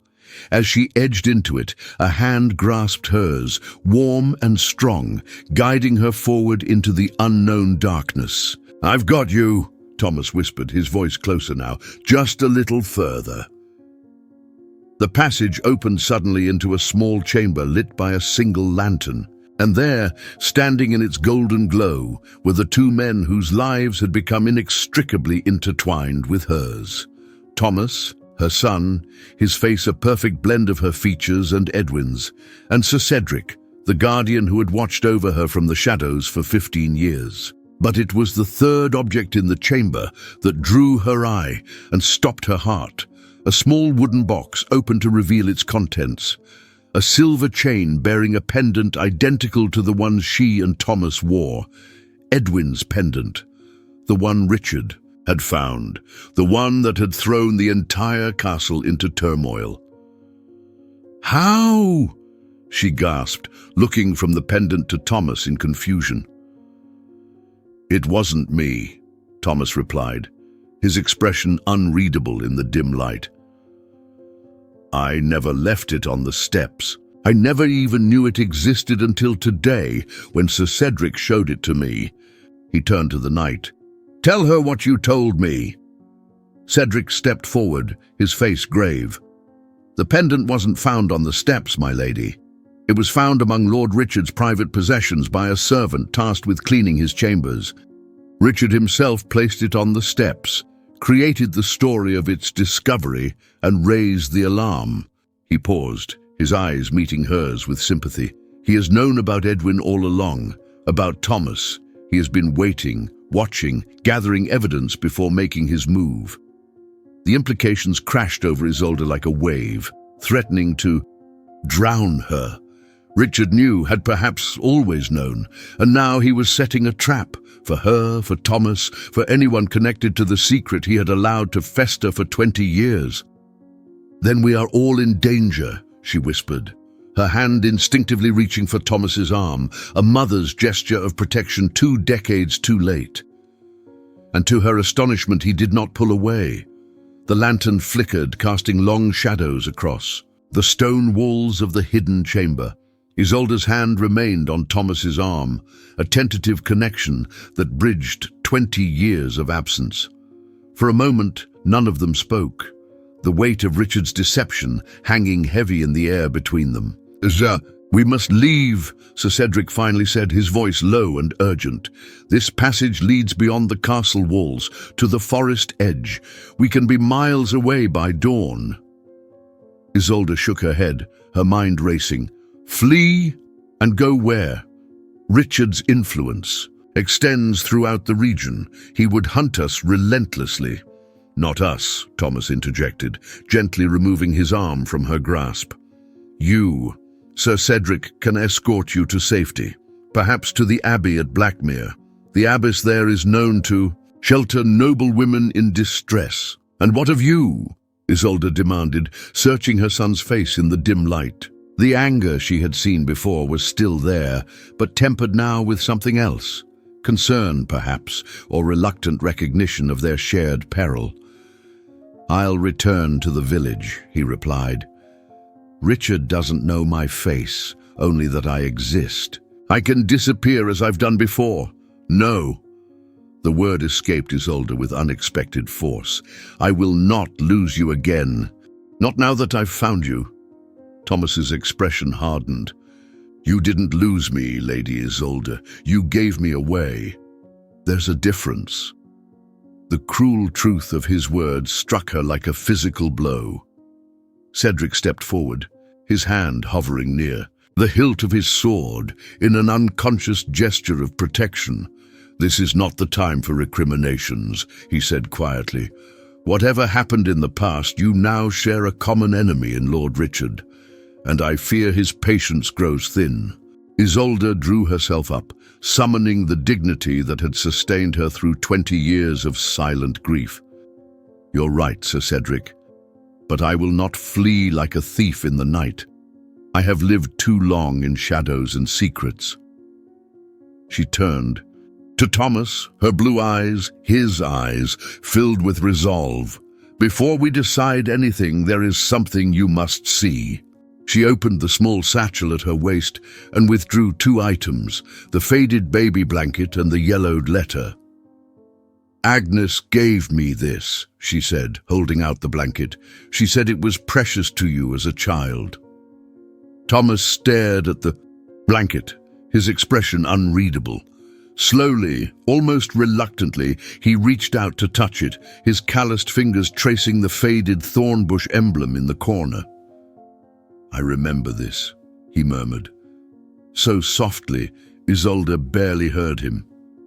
"I called it my star cloth because of how the threads shimmered in the firelight." Something broke inside Isolde at his words, the image of her infant son finding comfort in the one thing she had been able to give him. Tears welled in her eyes, but she blinked them back. This was not a moment for her grief, but for his truth.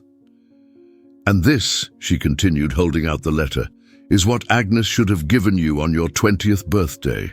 My explanation, my apology, my promise. I kept a copy, though I never thought I would have the chance to give it to you myself." Thomas hesitated, then took the parchment, breaking the seal with careful fingers. The chamber fell silent, save for the soft crackling of the aged parchment as he unfolded it. Isolde watched his face as he read, each subtle shift of expression a knife to her heart, confusion, disbelief, pain, and finally, a dawning comprehension that she dared not interpret as forgiveness. When he finished, he folded the letter with the same deliberate care with which he had opened it. "You claim you gave me up to protect me," he said, his voice carefully neutral. "That Richard would have killed us both had he discovered your infidelity." "Yes." Isolde forced herself to meet his gaze steadily. "Richard's pride would have allowed nothing less. A child born of adultery, especially with a commoner, would have been unendurable to him. I made the only choice I could to ensure your survival. Yet Sir Cedric believes Richard has known all along," Thomas countered, glancing toward the knight. "If that's true, why didn't he act 20 years ago?" Cedric's face darkened, because it suited his purposes to wait. "Lord Richard is not a man who acts in haste, when calculated cruelty will serve better." He paused, choosing his words carefully. "I believe he allowed Lady Isolde to think her secret was safe, watching her live in constant fear of discovery, taking pleasure in her suffering. And now, when it best serves his political ambitions, he creates this spectacle." "What ambitions?" Isolde asked, confusion clouding her features. "Richard has everything he could want. Lands, title, the king's favor." "Except an heir," Cedric replied softly. 20 years of marriage, and your womb has remained empty, or so the court believes. Now the Earl of Westmoreland visits with his unwed daughter, a girl half your age with a substantial dowry. Richard seeks an annulment, Lady Isolde, and proof of your adultery would guarantee it. The realization hit Isolde with stunning force. Of course, Richard had never shown any interest in children, in creating a family. His coldness toward her had seemed merely his nature. But all along, he had been playing a longer game, waiting for the perfect moment to discard her, to take a younger wife who might give him the son he suddenly decided he wanted. "The pendant," she whispered. "He kept Edwin's pendant all these years as evidence against me. And now he flaunts it, creates a mystery around it, ensures the entire castle knows of its discovery," Cedric confirmed grimly. "Tomorrow, I suspect, he will discover its match around your neck or Thomas's. The scandal will be complete." The annulment assured. Thomas had been silent, his expression thoughtful as he absorbed this information. Now he looked at Isolde with new eyes, not warm, not forgiving, but perhaps understanding for the first time the full complexity of her situation. "So we have until tomorrow," he said finally, "before Richard springs his trap." Isolde nodded, her mind racing. "We could still flee, all of us, tonight." Thomas shook his head. "And leave Agnes. Leave the village to Richard's wrath when he discovers we've escaped. He would punish anyone he suspected of helping us." "Thomas is right," Cedric agreed reluctantly. "Flight would only delay the inevitable and endanger others. We must find another way." A strange calm settled over Isolde, a clarity of purpose she had not felt in 20 years. "Then we must confront him. On our terms, not his." Both men stared at her in disbelief. "Confront Richard?" Cedric echoed. "Lady Isolde, that would be suicide. He has guards, influence, the law on his side. We have nothing." "We have the truth," Isolde replied simply, "and perhaps, if presented properly, that will be enough." Thomas studied her face, a reluctant admiration flickering in his eyes. "You would risk everything. Your position, your reputation, your safety to confront him." "I would risk everything for you," Isolde said softly. "I should have 20 years ago. Perhaps now I can finally make that right." A charged silence fell between them. Thomas looked away first, his gaze falling on the baby blanket he still held in his hands. "I used to dream about you," he admitted suddenly. "As a child, I would imagine you were a queen or a fairy enchantress forced to give me up by some terrible spell. I created elaborate fantasies where you would return for me in triumph, revealing my true identity as a prince." A bitter smile twisted his lips. "Childish nonsense." "Not nonsense," Isolde whispered, her heart breaking at the image of her son dreaming of her return. "Only the natural hope of a child for his mother's love. A love that never wavered." "Thomas, though I could not show it." He looked up at her, conflict evident in his expression. "I want to believe that. Part of me does. But another part—" He shook his head. 20 years is a long time to wonder why you weren't enough for someone to keep." Cedric cleared his throat gently. "Perhaps what matters now is not the past, but what we do next. Lady Isolde suggests confrontation. I counsel caution. Thomas, what say you?" Thomas was silent for a long moment, his gaze moving from Isolde to Cedric and back again. Finally, he spoke. "I came to Thornhill seeking answers, perhaps revenge. I thought I wanted to destroy your comfortable life as mine was destroyed." He paused, his expression softening slightly. "But I see now that your life has been far from comfortable, and revenge would not fill the emptiness I've carried all these years." Hope flickered in Isolde's chest, fragile but persistent. "What would fill it, Thomas?" He met her gaze directly, his eyes, her eyes, clear and resolute. "Truth, recognition, not in shadows and secrets, but in the light. If Richard means to expose us, perhaps we should deny him the satisfaction of controlling how and when it happens." A plan began to form in Isolde's mind, dangerous, audacious, but with a certain poetic justice that appealed to her after years of silent submission. "Tomorrow," she said slowly, "is the feast of St. Stephen. The entire castle will gather in the great hall. The Earl and his daughter will be present, along with all the noble guests." Cedric's eyes widened as he grasped her meaning. "A public confrontation. Before witnesses Richard cannot silence or control." "Precisely!" Isolde's voice strengthened with conviction. "Richard has orchestrated his revelation carefully, ensuring maximum humiliation and condemnation. We must change the narrative before he can present it." Thomas nodded slowly, a hint of his father's strategic mind evident in his thoughtful expression. "And what of Agnes? Richard will surely seek retribution against her as well." "We bring her to the castle," Isolde decided, "under the pretext of her healing skills. The cook's wife has been ill. I can suggest Agnes might help her." As they refined their plan, a curious transformation occurred. The three strangers, bound by blood, duty, and shared danger, became allies, then something more.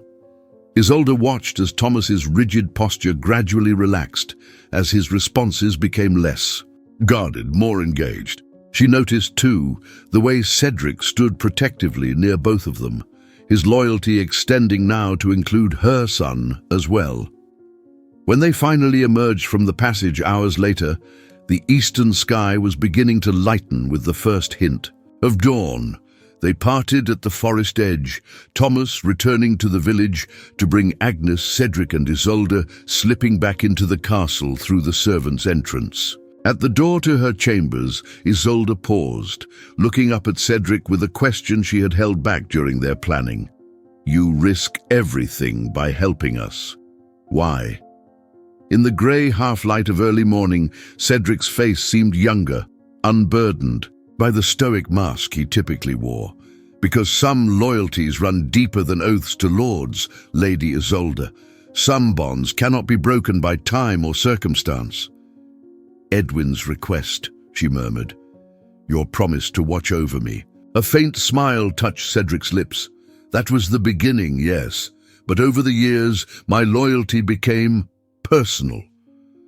The implication in his words, in his gaze, sent a flutter of something long forgotten through Isolde's chest. Not passion, not yet, but perhaps its quiet precursor, recognition, appreciation, possibility. "Thank you," she whispered, impulsively reaching out to touch his hand. "For everything." His fingers closed briefly around hers, warm and strong. "Get some rest, my lady. Tomorrow will test us all." As she entered her chamber, closing the door softly behind her, Isolde felt a strange lightness despite the danger that lay ahead. For 20 years, she had lived half a life, buried beneath secrets and regrets. Tomorrow, whatever the outcome, those secrets would be laid bare. Tomorrow, she would finally claim her son before the world, consequences be damned. And perhaps in that moment of truth, she would find not just reconciliation with Thomas, but a path forward that included Cedric as well, the loyal knight whose steady presence had been her unacknowledged comfort for 15 years. With that thought warming her heart, Isolde lay down upon her bed, still clutching the baby blanket. Thomas had returned to her. "For safekeeping," he had said, his voice gruff with suppressed emotion. "Until tomorrow." It wasn't forgiveness, not yet, but it was a beginning, and after 20 years of endings, a beginning was more than she had dared to hope for. The feast of St. Stephen dawned clear and cold, winter sunlight streaming through frosted windows, casting prismatic rainbows across Thornhill Castle's stone floors. Isolde stood before her chamber mirror, studying her reflection with a critical eye. She had chosen her garments with deliberate care, a gown of deep sapphire blue that matched her eyes, adorned not with the elaborate embroidery and jewels expected of Lady Thornhill, but with a simple silver chain bearing the pendant that matched Thomas's. Today, it would not be hidden beneath fabric and secrets, but worn openly for all to see. Marta fussed nervously around her, adjusting the fall of Isolde's dark hair, which she had left partially unbound, a style more suited to a young maiden than a noblewoman of 38 years. "Are you certain, milady?" Marta asked, her voice hushed with concern. "Lord Richard specifically requested you wear the crimson velvet with the gold embroidery. He said the Earl's daughter admired it greatly." "I am certain, Marta," Isolde replied, her calm voice belying the nervous flutter in her stomach. "Today, I must be myself, not the ornament Lord Richard wishes to display." Confusion clouded the maid's weathered face, but she nodded, long accustomed to obeying rather than questioning. "As you wish, milady, though I fear his lordship will be displeased." A faint smile touched Isolde's lips. "His lordship's displeasure is the least of my concerns today." As Marta made her final adjustments, a soft knock sounded at the chamber door. When opened, it revealed Sir Cedric, resplendent in his formal attire, polished armor gleaming over a deep green tunic, the colors of Thornhill displayed on his shoulder, a stark contrast to the personal loyalty he had declared in the pre-dawn hours. "Lady Isolde," he bowed formally, mindful of Marta's presence, "Lord Richard requests your presence in the Great Hall. The guests are arriving for the feast." "Thank you, Sir Cedric," she replied with equal formality. "I shall attend him directly." As Marta bustled away to gather Isolde's fur-lined cloak, Cedric stepped closer, his voice dropping to a whisper. "Agnes is here, hidden in the kitchen. In quarters, as we planned. Thomas waits in the servants' corridor behind the Great Hall. He will enter when you give the signal." Isolde nodded, her hand unconsciously rising to touch the pendant at her throat. "And Richard, has he given any indication of his plans?" "None," Cedric replied grimly, "though he seems unusually cheerful this morning. A mood that, in my experience, bodes ill for someone. For me," Isolde murmured, "he intends to spring his trap today before all our guests. The perfect humiliation before he casts me aside." Cedric's hand moved as if to take hers, then stopped, awareness of their surroundings reasserting itself. "Remember," he said instead, "you are not alone this time. Whatever happens, I stand with you. We all do." The certainty in his voice steadied her, a foundation upon which her courage could build. "Then let us proceed. The hour for secrets has passed." The great hall of Thornhill Castle had been transformed for the feast. Long tables lined the perimeter, laden with winter delicacies, roasted swan, venison pies, marchpane creations shaped like castles and woodland creatures. Enormous. Yule logs blazed in the twin fireplaces, filling the cavernous space with warmth and the fragrance of pine. Musicians played softly from the minstrel gallery, their melodies nearly drowned by the hum of conversation as nobility from across the region mingled before taking their seats. Lord Richard stood at the center of it all, resplendent in crimson and gold that matched the attire he had selected for Isolde, a visual reminder of his ownership that she had deliberately rejected. Beside him stood the Earl of Westmoreland and his daughter Lady Eleanor, a pretty girl of perhaps 20 summers, with honey gold hair and a simpering smile that Isolde recognized as carefully cultivated for male approval. As Isolde entered, conversations faltered, then resumed with increased intensity. Her choice of attire alone would have caused comment, the simple elegance a stark contrast to the elaborate fashions favored by the other noble ladies. But it was the pendant, gleaming silver against the blue of her gown, that drew the most speculative glances. Richard's expression darkened momentarily before smoothing into the practiced smile of a gracious host. "Ah, my dear wife," he called, beckoning her forward. "Come, the Earl was just inquiring after you."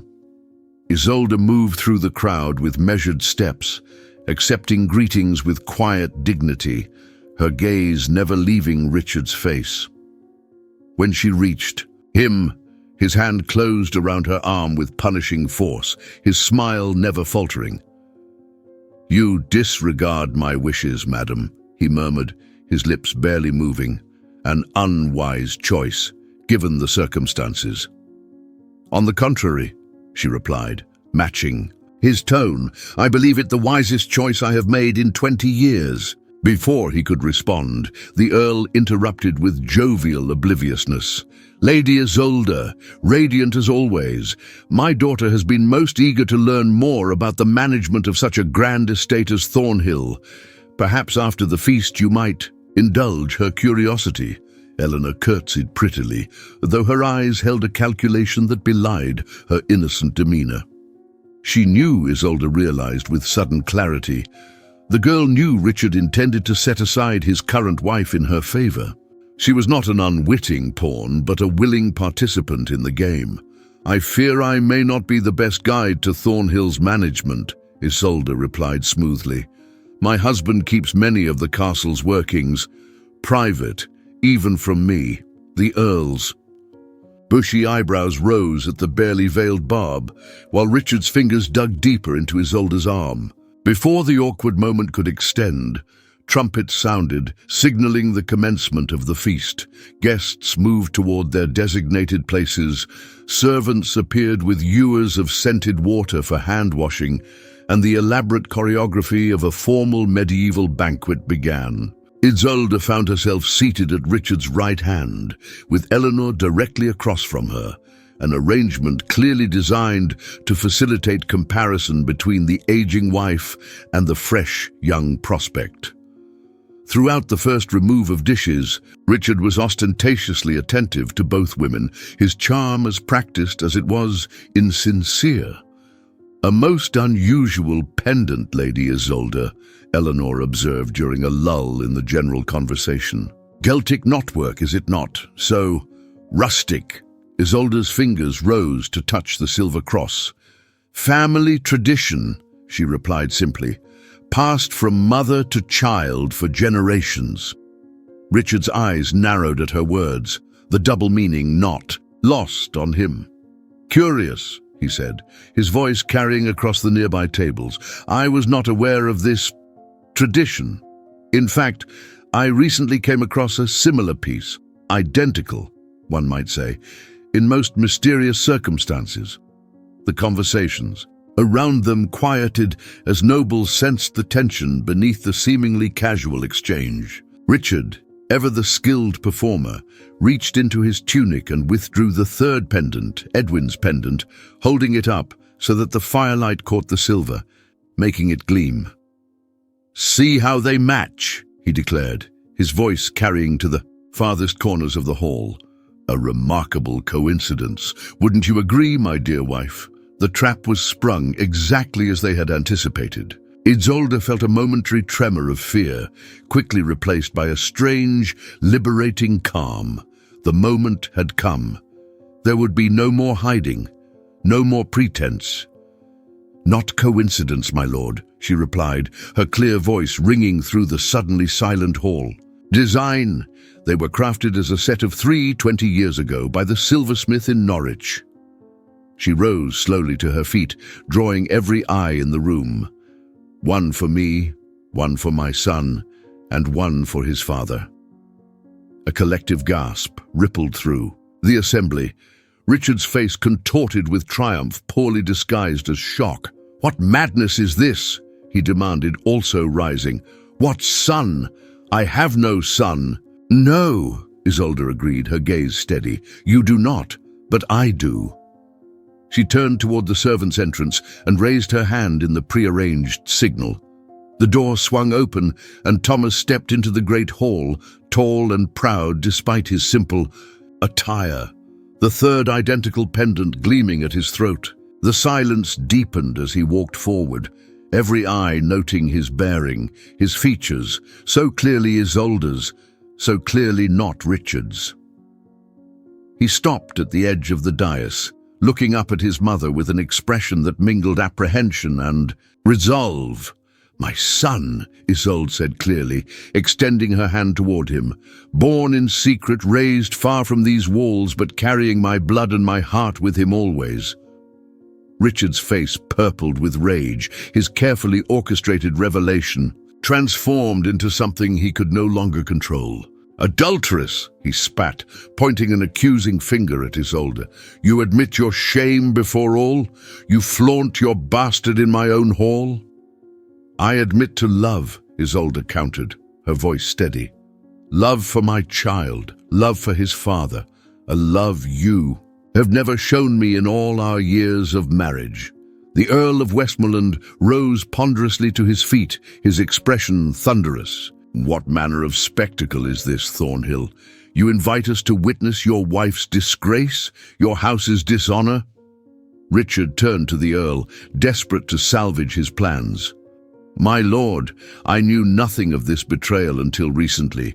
This confession only confirms what I suspected, what forced me to consider the painful necessity of annulment."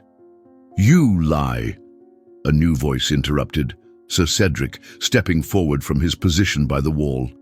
"You have known for 20 years, my lord. Known and waited, collecting evidence, biding your time until it suited your purposes to reveal it." The assembly erupted in murmurs and exclamations. Richard's hand moved to the hilt of his ceremonial dagger, his face contorted with fury. "You dare accuse me? You, who have clearly been complicit in this deception?" "I dare speak truth," Cedric replied calmly, "as does Lady Isolde, as does her son." Thomas ascended the dais steps, moving to stand beside his mother. Up close, the resemblance between them was undeniable. The same piercing blue eyes, the same proud carriage, the same quiet dignity in the face of adversity. "I came to Thornhill seeking vengeance," Thomas addressed the stunned assembly, his voice clear and strong. "I believed my mother had abandoned me for convenience, for luxury, for status. I was wrong."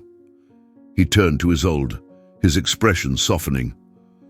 "She gave me up to save my life, knowing she would likely never see me again, knowing she would live with the pain of that sacrifice every day." Isolde's eyes filled with tears, her heart swelling with emotions too powerful to name. This was more than she had dared hope for, not just Thomas standing beside her, but Thomas defending her, understanding her. Richard sneered, grasping at his last weapon. A touching tale, but the law remains the law. Adultery is grounds for annulment, the child a bastard with no rights to name or property. You have achieved nothing here but your own public humiliation. "Perhaps," Isolde acknowledged, "but I have gained something far more precious than legal standing or property rights." She reached out, taking Thomas's hand in hers. "I have reclaimed my son. I have reclaimed my truth. And in doing so, I have finally reclaimed myself." A slow hand clap from the back of the hall drew all eyes. Agnes stood in the doorway, her blind eyes seemingly fixed on Richard, despite her inability to see. "Well said, Lady Isolde," the old woman called, her raspy voice carrying surprisingly well. "But perhaps Lord Richard should explain one final piece of this puzzle. Why he kept Edwin's pendant all these years, when by his own account he only recently discovered the betrayal." Richard blanched, the question striking at the heart of the inconsistency in his story. The Earl's bushy eyebrows drew together in suspicious contemplation. "Yes, Richard," Isolde pressed, seizing the advantage. "Tell them how you came to possess Edwin's pendant. Tell them how you sent him to die in the Northern Wars after discovering our love. Tell them how you've known about Thomas since his birth, how you've held this knowledge over my head like an invisible sword, watching me live in fear for 20 years. "Enough!" Richard roared, drawing his dagger and lunging toward Isolde in a moment of uncontrolled rage. But Thomas was faster, stepping between them, while Cedric's sword appeared as if by magic at Richard's throat. "I would reconsider." "My lord," Cedric said softly, dangerously, Striking your wife before witnesses is one scandal from which even your influence cannot recover you. For a long, tense moment, the outcome hung in the balance. Then, slowly, Richard lowered the dagger, his face a mask of thwarted fury. "Take them," he snarled to his guards. "All of them, the adulteress, the bastard, the traitor knight. Lock them in the tower until I decide their fate." But the guards hesitated, looking uncertainly between their lord and Sir Cedric, who had commanded them for 15 years with fairness and honor. Into this fraught silence stepped the Earl of Westmoreland, his voice grave with judicial authority. "I think not, Thornhill. I have heard and seen enough to question who is the betrayer here. Lady Isolde has confessed openly to a youthful indiscretion. You, it seems, have orchestrated a far more calculating deception." He turned to his daughter, who had watched the proceedings with wide-eyed alarm. "Come, Eleanor. We depart immediately. This is no house for decent folk." As the Earl's party began to withdraw, others followed, nobles gathering their retinues, servants scurrying to fetch cloaks and belongings. Within minutes, the great hall had emptied of all save Isolde, Thomas, Cedric, Agnes and Richard himself, abandoned by even his most loyal retainers in the face of such public disgrace. "You have destroyed everything," Richard hissed, his voice venomous with hatred. "My reputation, my alliances, my future." "No, Richard," Isolde replied quietly. "You destroyed those things yourself, long ago, when you chose cruelty over compassion, manipulation over honesty, power over love." She straightened, 20 years of subjugation falling away like a discarded cloak. "I will leave Thornhill today, taking nothing but what I brought with me. My son and I will trouble you no further." "And I shall escort them," Cedric added. His sword still unsheathed, his loyalty now openly transferred, "to ensure their safe passage beyond your reach." Richard's shoulders slumped in defeat, the fight draining from him as rapidly as his guests had abandoned his hall. Without another word, he turned and stalked from the room, leaving behind the shattered remains of his carefully constructed schemes. In the sudden quiet, Isolde turned to Thomas, her heart in her eyes. "You defended me," she whispered. "After everything, you stood with me." Thomas's expression softened, the last vestiges of his long-held bitterness giving way to something new, understanding, acceptance, the first fragile tendrils of forgiveness. "I spent 20 years hating a mother I never knew," he said quietly. "Then I came here, intent on making you suffer as I had suffered. But seeing you, hearing your story, watching your courage today..." He shook his head, a small smile touching his lips. "I found I could not hate the woman who gave me life twice. Once at my birth, and again when she chose my safety over her happiness." Isolde could not speak, tears flowing freely down her cheeks. Tentatively she opened her arms, offering an embrace but not demanding it, leaving the choice to him. For a heartbeat, Thomas hesitated. Then, with a small sound that might have been a suppressed sob, he stepped into his mother's arms for the first time in 20 years. Isolde held him close, her tears dampening his shoulder, 2 decades of longing and regret pouring out in a flood of silent emotion. "I am your mother," she whispered against his hair. "Always and forever, whether you can forgive me fully or not." "I am trying," he murmured back. "It may take time, but I am trying." Agnes approached, her sightless eyes somehow managing to express approval. "The circle closes," she said softly. "What was broken begins to mend." As Isolde released Thomas, her gaze met Cedric's over her son's shoulder. The knight stood watchful, protective, his eyes holding a warmth that spoke of possibilities yet unexplored. "What now?" Thomas asked, looking between them. "Where will you go?" Isolde considered the question. For 20 years, Thornhill had been her prison, her penance, her protection. Now, suddenly, the world lay open before her, a frightening prospect, but an exhilarating one as well. "I have a small inheritance from my mother," she said slowly.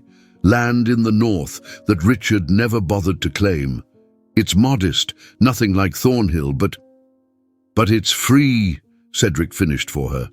"Free of painful memories, free of Richard's influence." "You would come with us?" Isolde asked, hardly daring to hope. Cedric smiled, the expression transforming his usually solemn features. "My sword and my heart are yours, Lady Isolde. They have been for many years, though duty forced me to keep that truth silent." He glanced at Thomas. "And I made a promise, once to a man we both cared for, that I would protect what he loved most. I intend to keep that promise." Thomas looked between them, understanding dawning in his eyes. "My father died never knowing I existed," he said softly. "But perhaps, in you, Sir Cedric, I might find something of the guidance I missed." "I would be honored," Cedric replied, bowing his head in respect. Agnes cackled softly, her weathered face creased with satisfaction. "Well, well. It seems an old woman's work is done. The child is returned to his mother. The mother finds a worthy protector, and this cold castle will trouble none of you further." As they made their way from the great hall, Isolde paused at the threshold, looking back at the space that had contained her world for so long. The elaborate decorations seemed hollow now, the luxury a thin veneer over emptiness. How strange that in losing everything, position, status, security, she had finally gained what truly mattered: her son's presence, Cedric's devotion, her own long-denied truth. Outside, snow had begun to fall, transforming the castle courtyard into a scene of pristine beauty.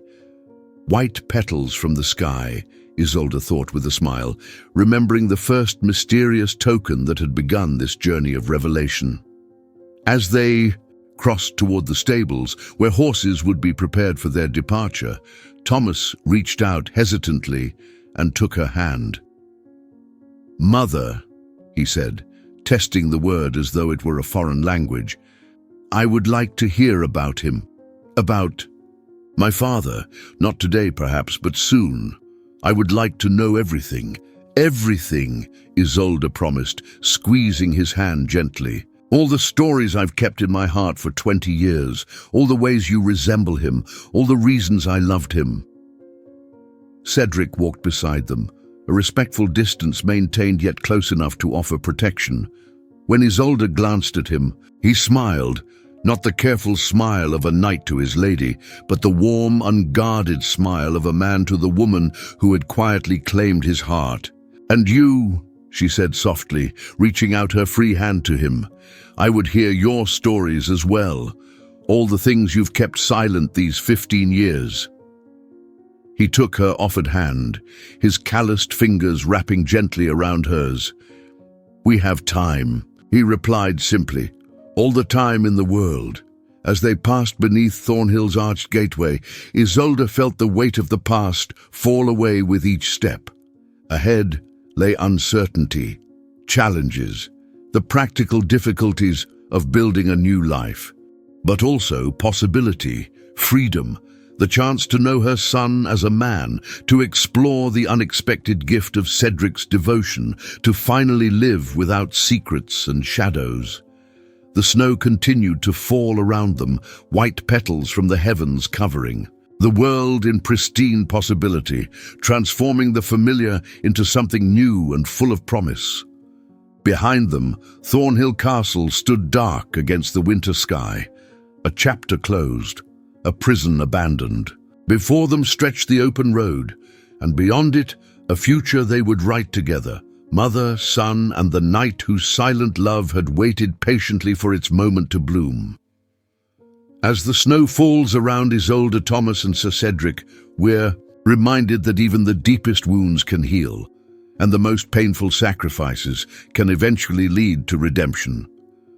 For 20 years, a mother lived without her child, A son grew up feeling abandoned, and a knight kept his promise in silent devotion. What would you have done in Isolde's position? Would you have had the courage to give up everything you loved to protect it? And more importantly, would you have found the strength years later to stand in your truth when it would have been easier to remain hidden in the shadows? Perhaps the most powerful lesson from Isolde's journey is that it's never too late to reclaim your story. The white petals that once marked a path of secrets became, in the end, a path toward liberation. Sometimes, the very things we fear most, exposure, vulnerability, confronting our past mistakes, are precisely what will set us free. Like Isolde, we all carry secrets, regrets, and moments when we wish we had chosen differently, but also like Isolde, we have the power to rewrite our endings, to find forgiveness, and to create new beginnings from the ashes of what was lost. If you were moved by this tale of love, sacrifice, and redemption, please remember to follow our channel for more emotional medieval stories that touch the heart and stir the soul. Share this video with someone who might need a reminder that second chances are possible and that love, whether between mother and child or between two souls who find each other against all odds, is worth fighting for. Leave a comment below about what touched you most in Isolde's journey and join our community of storytellers and dreamers who believe in the transformative power of a well-told tale.